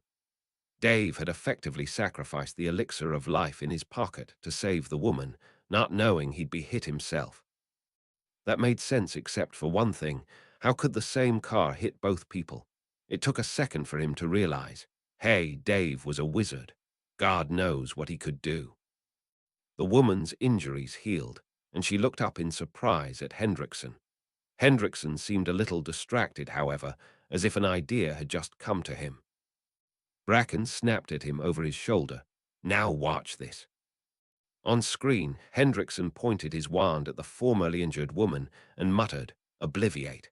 The woman looked confused for a second and blinked. The driver started questioning him and got obliviated for his troubles. Green tried to wrap his head around what he was seeing. Obliviation was the spell to modify people's memories. Was Hendrickson trying to cover up the fact that he had used the elixir of life in public? It made sense. What was this guard so riled up about? He had a wand and... Then it hit him. The wand. Hendrickson had been holding his wand at the time, and he had never returned to the building after the accident. How did the wand get back into the lab? What Hendrickson did after that surprised Green even further. He pointed his wand at himself and shouted, "Geminio." There was a flash of light which cleared to reveal, of all things, a cloned body of the wizard. Hendrickson then arranged the body so it appeared to have been hit by the car, threw another obliviation at the driver, and disappeared. A few minutes later, the first witnesses appeared on the screen. Green stared at Bracken in disbelief as the guard ejected the CD. No one spoke for a good 30 seconds.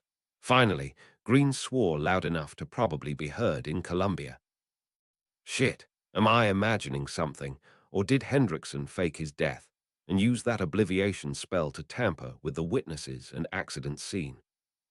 Bracken nodded, reached into his pocket, and brought out the wand from the office. It sure appears like that, sir. And in case you're wondering how that wand got back into the lab while no one was looking, it's simple.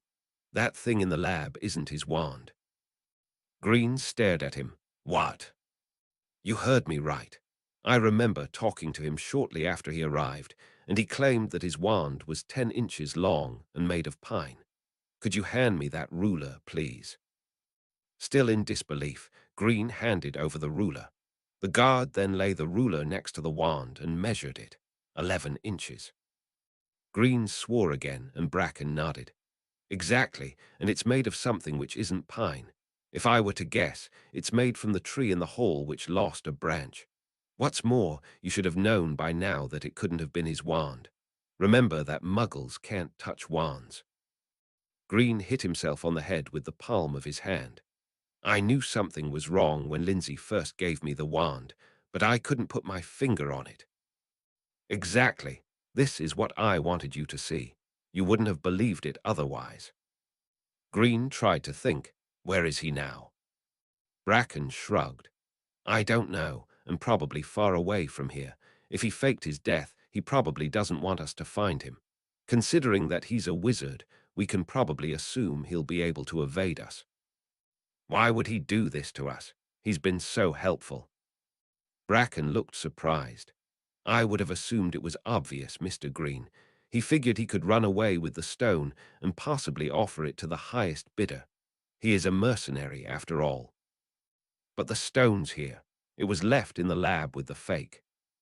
The realization came to Green before he could finish the sentence. Hendrickson knew there were 2 stones, the original and an inert duplicate used for the press conference. Green had already noticed how the 2 stones had similar scratches now. Very similar scratches. God in heaven, he thought. Hendrickson had cloned the duplicate a second time, left this new copy in the lab, and walked away with the original. Bracken nodded as he saw Green's reaction. The stones are fake too, sir.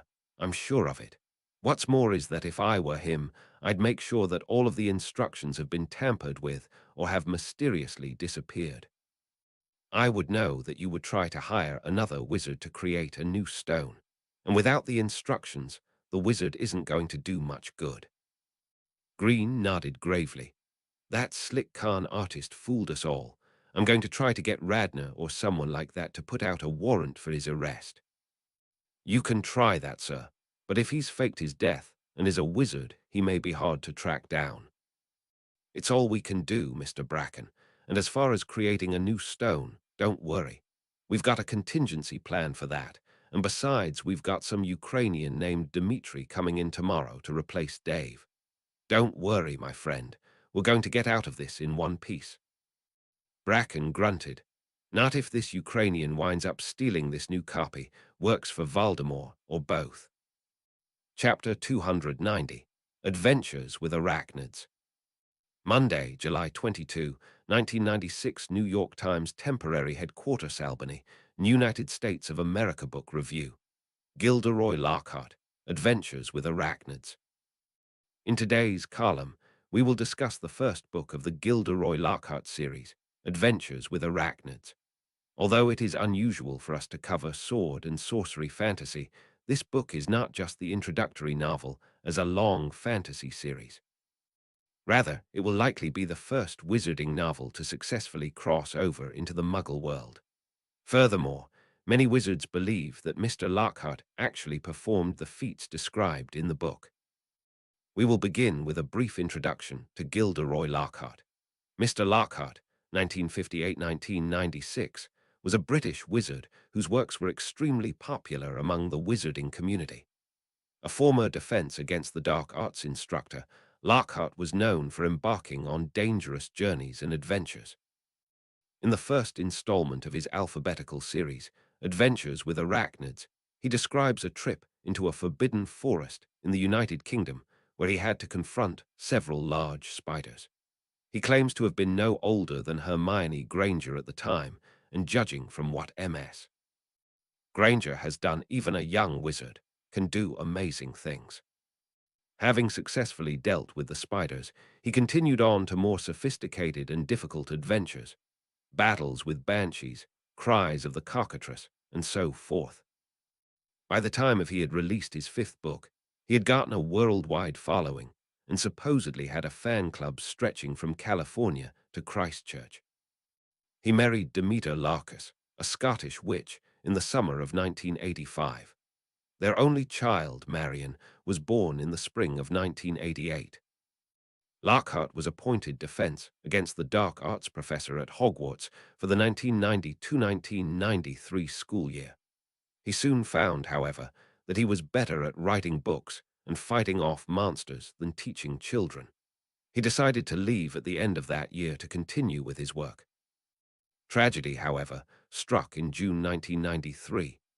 Intent on one more adventure, he suffered an accident in the catacombs under Hogwarts and lost virtually all of his memories. He would spend the next 3 years of his life at St. Mungo's Hospital in London, where he would eventually be killed in Voldemort's nuclear attack. He and his wife got divorced in December 1993, and Demeter Larkus remarried in May 1995. Marion Lockhart moved in with her new stepfather shortly thereafter. Until June 1993, it was universally believed that Lockhart's adventure tales were documentaries of actual fights he had with various monsters. Shortly after his accident, however, word began to leak out that he may have made up most of his adventures. This accusation, combined with Lockhart's accident, helped discredit him among the wizarding community. When he died in London on Judgment Day, many of his former fans felt that the balm had put the now-disgraced author out of his misery. Lockhart's widow acquired the rights to the books after the accident, and after a brief argument, she agreed to start selling them to the Muggles as a series of fantasy novels.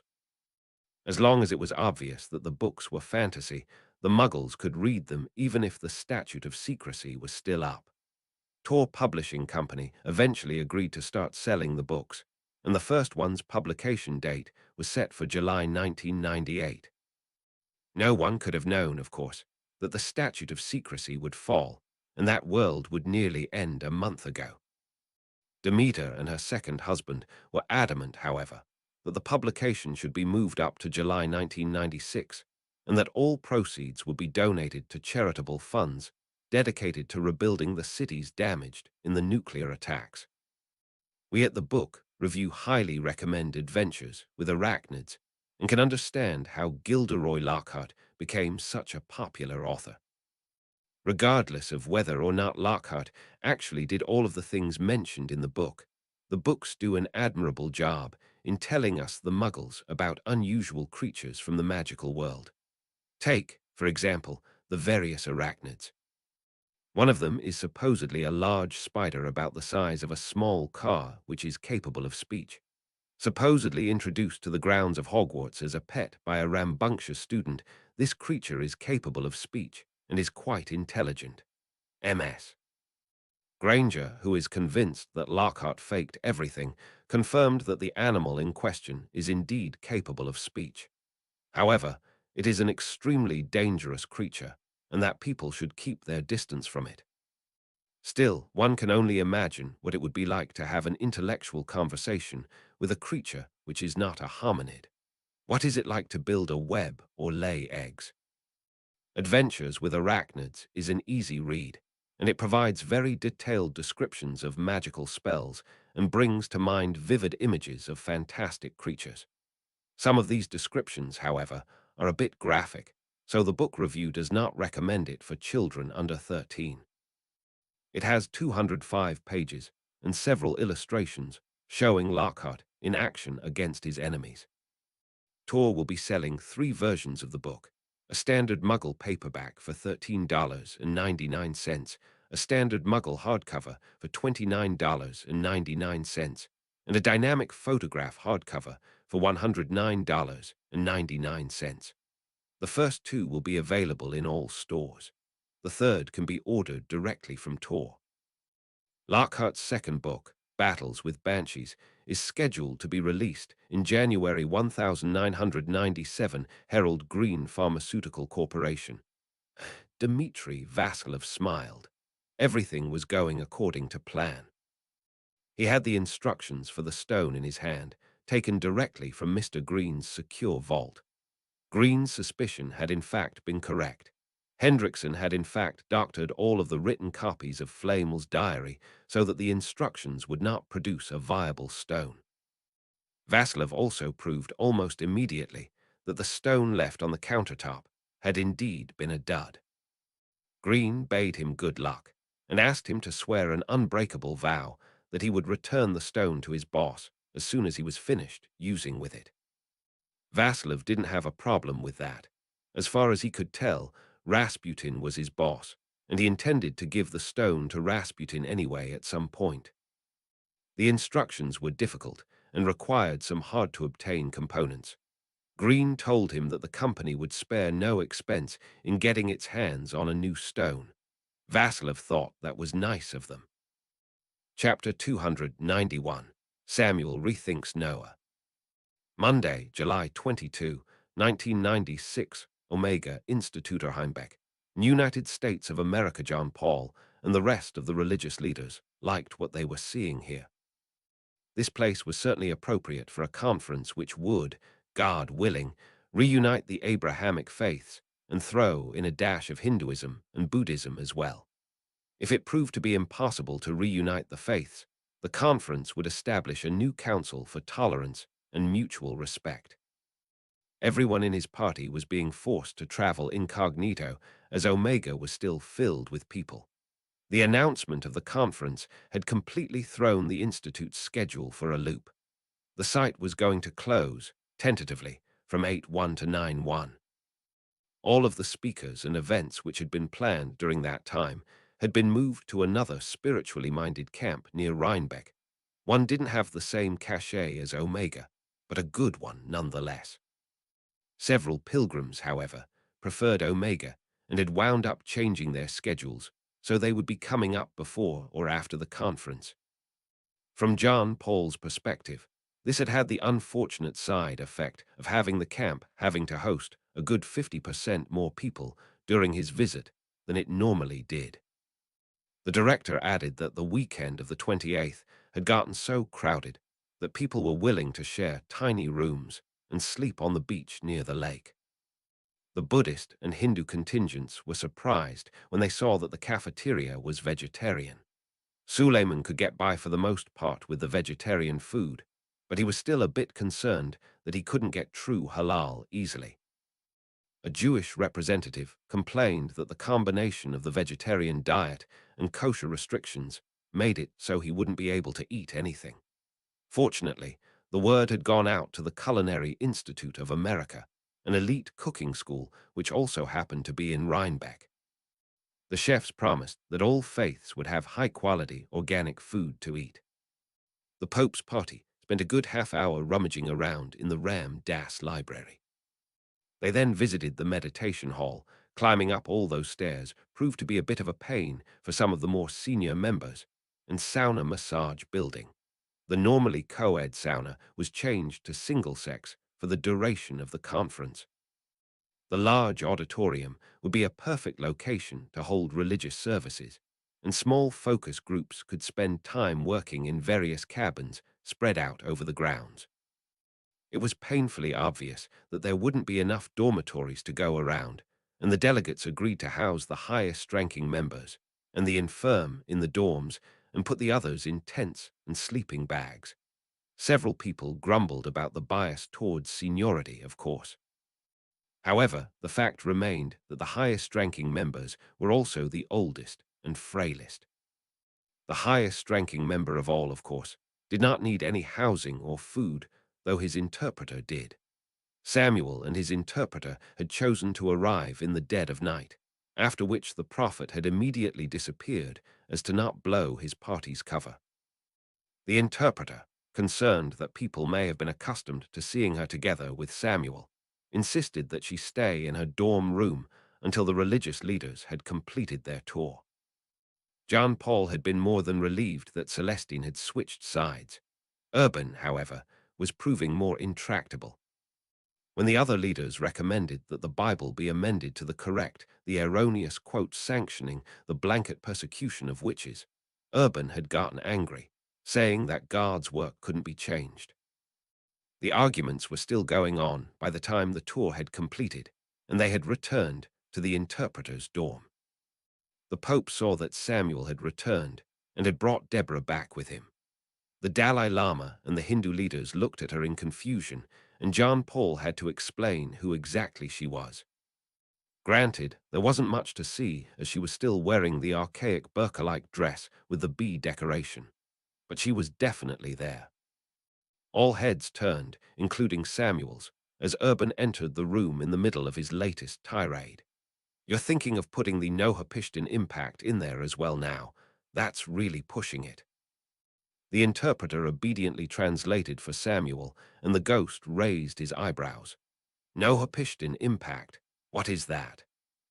At those words, everyone went silent, and alarm bells began to ring in John Paul's head. No one said anything for a good minute. Finally, Celestine answered, "Samuel, do you recognize the name Nohapishtin?" Samuel frowned. "I cannot say that I do. However, it sounds Egyptian or Babylonian. Is this person going to be coming to this meeting as well?" John Paul's alarm bells rang louder. Samuel didn't know about Nohapishtin. How could that be? He suddenly answered his own question. Samuel had lived around 1000 BC, and the Nohapishtin impact had occurred over 1800 years earlier. No wonder a lot of the details were lost, and the legend was passed down as the Noah story. It was as if someone had asked a contemporary person about details of a famous person's life from the time of Christ. Celestine thought for a minute before answering. Nohapishtin was a wizard who lived almost 2000 years before you were born. He helped save the world during the first Judgment Day. Samuel grunted. "All that I know is that there were 3 now Judgment Days. I do not have many details as to what exactly happened or who was in charge. Is this Nohapishtin also a ghost? Is he coming?" Celestine continued. "Samuel, as it turns out, you actually have heard of this man before. He's actually mentioned in the book of Genesis." Samuel's jaw dropped. "What? That's impossible. I'd have recognized the name. I don't remember any Egyptians or anyone like that prior to some tales involving Abraham." John Paul took over. "Let me explain to you what this man did during the first Judgment Day. Are you familiar with falling stars?" Samuel nodded. "Yes, I am. The stars are normally fixed in the sky as compared to the planets which revolve around the Earth. Sometimes they fall out of the sky and become streaks of light. Why do you ask?" "This is why, Holy One. Over the past thousands of years, we've discovered that these streaks of light are not stars, but small pieces of rock. These rocks fall out of the sky, catch fire, and burn up." Samuel looked at him skeptically. "Rocks fall out of the sky, and this happens several times a day." "Yes, Holy One. It's a natural phenomenon. I know this is surprising to you, but you will need to realize this to understand the Nohapishtin story. Sometimes these rocks reach the ground before they finish burning up. If they do that, they make a hole in the ground. If they hit the water, they produce a splash and waves as well. Rocks big enough to reach the ground before burning up are rare, but they do exist." Samuel nodded warily. "All right, I'll accept that. I've seen sieges of coastal cities and see what happens when boulders miss the target and land in the ocean. Well, about 5,000 years ago, a rock the size of a small city fell out of the sky. It struck the ocean and made a big splash. Very large waves the size of mountains moved away from the impact site and drowned many coastal communities. Samuel didn't say anything for a long time. Finally, he shook his head. This cannot be. Rocks the size of a small city falling out of the sky and creating large waves. I have never heard of such a thing, let alone seen it. John Paul nodded. It happens extremely rarely. As a result, people do not prepare for it, and when it happens, it catches the entire world by surprise. Rest assured, however, it happened. We know where this hit, we have evidence of the impact, and we have a written testimony from Nohapishtin himself. This testimony had been sitting in the vaults of Atlantis all these years, until our grand mugwump unearthed it to prepare for the most recent Judgment Day. Samuel frowned again. You're sure that wasn't a divine punishment? It reminds me a lot of the Noah story, come to think of it. Suleiman had been waiting for this. Gently, he said, Samuel, Nohapishtin was the man known as Noah. He was a former grand mugwump, and his name was garbled over the years into the names Noah and Utnapishtim. That is, the heroes of the Hebrew and Babylonian flood stories. Are you familiar with the term Hammer of Ra? Samuel's response was cautious. I remember hearing about it in magical history class once when I was in school, but I don't remember much. Are you telling me this Hammer of Ra was this tremendous falling rock? Yes, Holy One.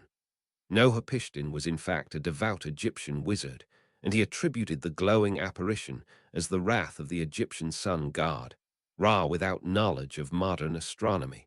It was only natural that he attributed it to the anger of an anthropomorphic god. He witnessed the whole incident, Holy One. The astrologers realized that the world was in danger, so Nohapishtin used the Judgment Day protocol to get as many people as he could onto 3 hastily prepared ships, the Shim, the Han, and the Iavit. Samuel whistled, Noah's sons. John Paul nodded. Yes, Holy One, Noah's sons.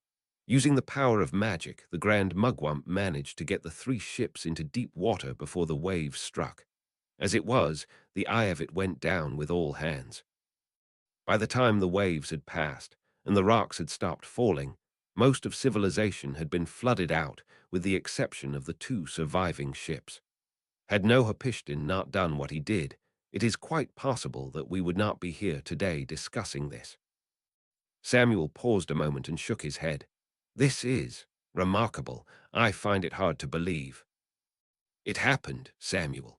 We found the hole in the ground created by the Hammer of Ra. It's far away from here and underwater. The site's location is marked on a monument which was given by the Merpeople as a gift to the people of this land, and there is a possible expedition in the works to visit what is left of the wreck of the Iavit. If you wish, I will get a copy of Nohapishtin's testimony and have the interpreter translate it for you. You will see how there are many parallels with the story of Noah. It even has possible references to the Adam and Eve stories, as well as the Tower of Babel. In short, everything before the start of recorded history with Abraham. It's increasingly obvious what happened. The creation of the world, the Hammer of Ra, the re-establishment of civilization, and the beginning of history as we know it. For the first time ever, the problem of the 2 creation stories in Genesis has been solved. Genesis 1 is the creation of the world, and Genesis 2, the Adam and Eve story, is the re-establishment of civilization after Nohapishtin. Eden, apparently, was a reference to the less chaotic world before that rock came in. Samuel nodded.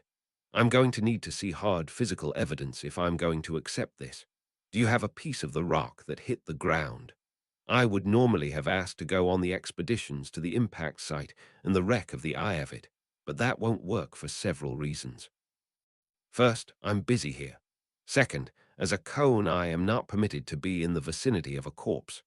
Third, visiting the Iavit reminds me uncomfortably of stories where people loot Egyptian tombs, and I won't have it. If what you say is correct, the wreck of the Iavit is an important historical site, and it cannot be touched. One last question, however. The Bible says that it rained for 40 days and 40 nights. Rocks fell for 40 days and 40 nights. Suleiman nodded. The entire world was ruined by this event. Rocks, rain, and ash fell out of the sky for a long, long time, possibly a year. There are stories of waves striking lands on the other side of the world. Trust me, Samuel. 40 days and 40 nights, if anything, was an understatement. We estimated that a good 25% of the world's population died in this event. In and around the Fertile Crescent, where you are from, it was over 60%. If there truly was a time judgment day was necessary, that was it. Chapter 292. A New Form of Counterfeiting. Tuesday, July 23, 1996, Waffle House Macon, Georgia, United States of America. James Furman looked in disbelief at the $2 bills in front of them. They were identical, and according to the detector in the back of the store, both of them were genuine. He would have never noticed anything unusual had it not been for the fact that the first bill had come in 2 days ago with the phone number 550-51-2340-567, scrolled onto an edge with pink highlighter. Having heard that it was illegal to intentionally deface American currency, he had jotted down the bill's serial number, E67,992,733E, and had confiscated the bill so he could tell the bank about it. Normally, he didn't bother with confiscating the bills unless the damage was obvious. In this case, however, it was more than obvious, and it was a $20 bill to boot. He had wanted to ask the person who had given him the bill what her name was. However, she had left the store before he could ask the question. That had been a couple of days ago. The bill had slipped his mind until 5 minutes ago, when an old man buying a soft drink had slipped him a $20 bill with the same phone number scrawled onto it.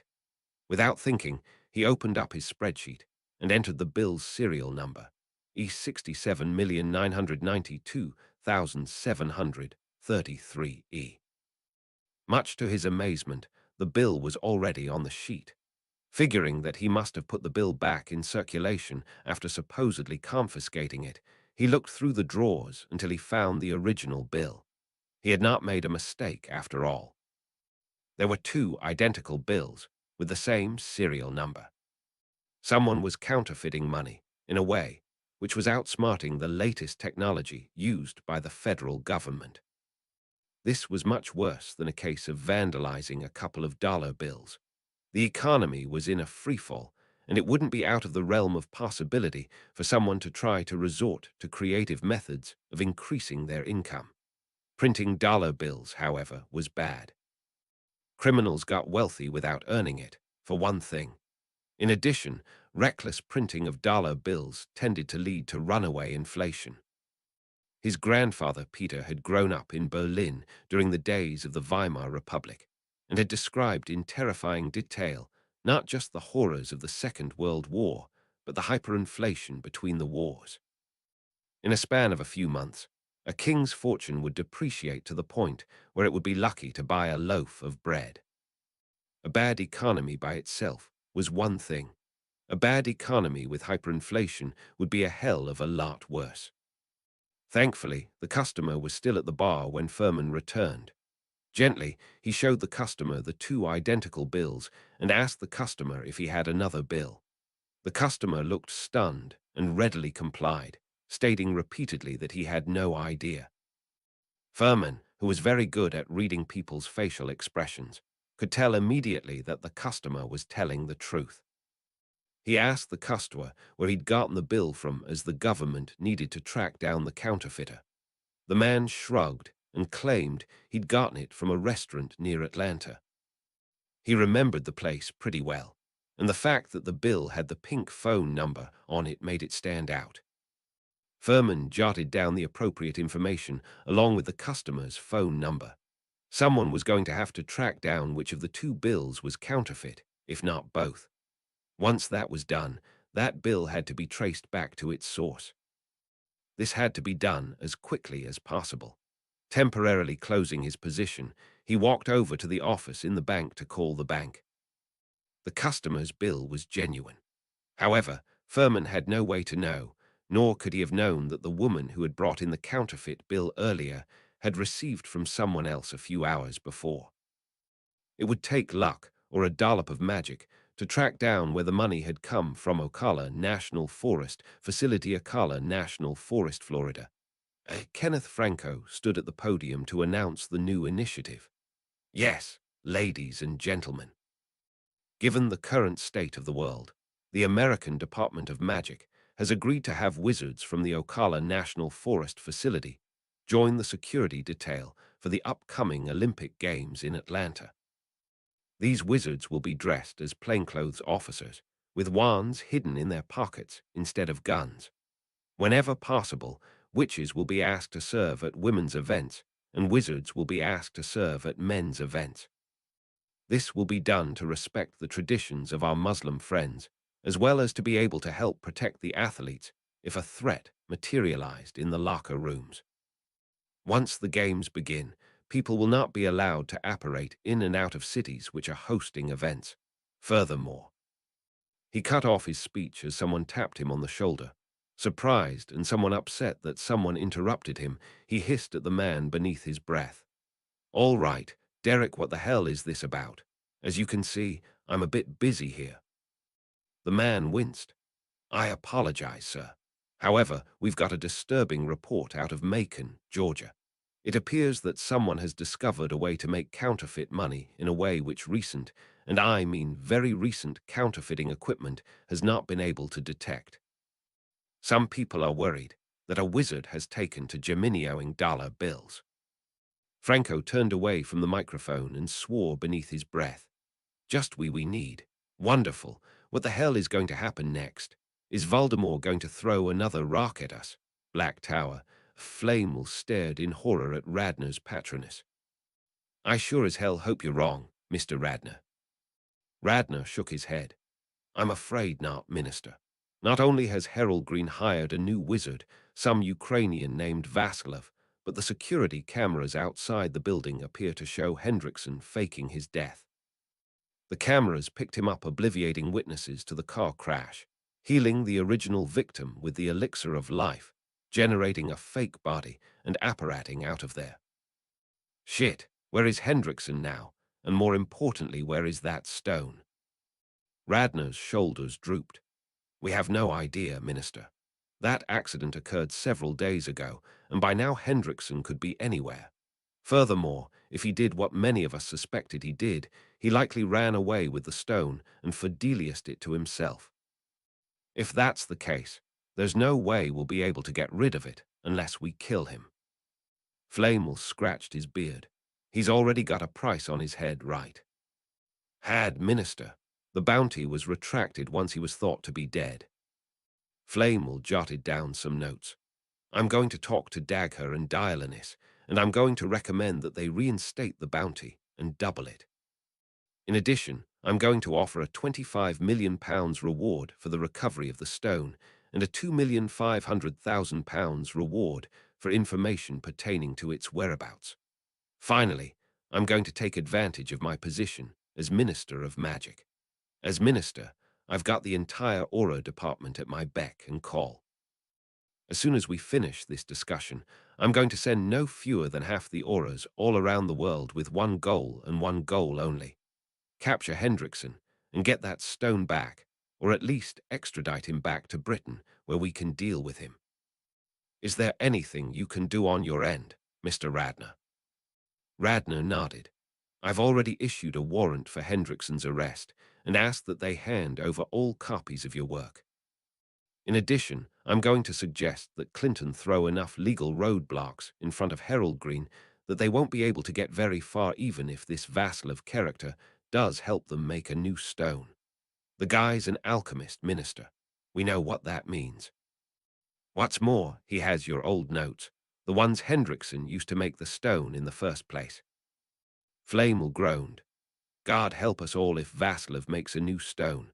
Unless I'm very badly mistaken, the power will corrupt him, and this second stone will go the same way as Hendrickson's. Ukraine, or possibly Russia, or possibly some terror organization gets its hands on a stone. Harold Green will panic again, get a new wizard." Radner nodded. That's what we're afraid of, Minister. A very large number of stones, most of which cannot be tracked. Flamel stared at him. Can you do something to make sure Vasilev doesn't create another stone? Radner shook his head. Not yet. As of this moment, Dmitri Vasilev has not done anything wrong. We cannot arrest him. This is going to be a tricky case, Minister. However, I've got an idea which could buy us even more time. Flamel's eyes glittered. Really? What's that? We're going to sue on the grounds that the stone is an issue of national security, which technically it is, if you think about it. Flamel shook his head. You're going to sue that Herald Green isn't allowed to produce a cure for cancer. How are you going to pull that off? Radner stared at his feet. We're working on it, and let's hope we find a solution. Dolphin Research Center, Grassy Key, Florida, United States of America. More than a month has passed since Judgment Day and the attack on Miami, and things slowly returned to normal. One by one, the hundreds of refugees dropped off at Key West by the Nordam, given temporary accommodations by the locals, found their way out of the archipelago to their friends and relatives. Well, most of them did. Janet A. Bridger, pensioner, didn't have much to return to. Her apartment was destroyed by the nuke. Most of her friends and family, already passed on or distant, didn't hurry to leave the Florida Keys. She planned to use her saved money to travel around anyway, and the loss of her house could easily be seen as a sign. Do not stay there any longer. Today, by far not the first time since she saw the interview with that mermaid on TV, she was in DRC, watching the dolphins and speaking to them. Deep down, she prayed for something, anything exciting to happen, like dolphins turning into merpeople or magically starting to talk. After all, they were supposed to be very intelligent, and isolated as they were here, they might not know that statute of secrecy is over, and they can show their true form. Several times, she stood as close to them as she could and spoke to them about these things. They reacted, but then they did react to other people too. It seemed likely they didn't understand her speech. Today, she had something else in mind. Later. So she showed them a poster, so what? Thomas Whitesides did not see why his fellow researcher was so excited. They do react to visual stimuli, everyone knows that. Of course, but how do you explain that one of the dolphins was so interested? Frank Fenwick insisted. Could it be different than the others?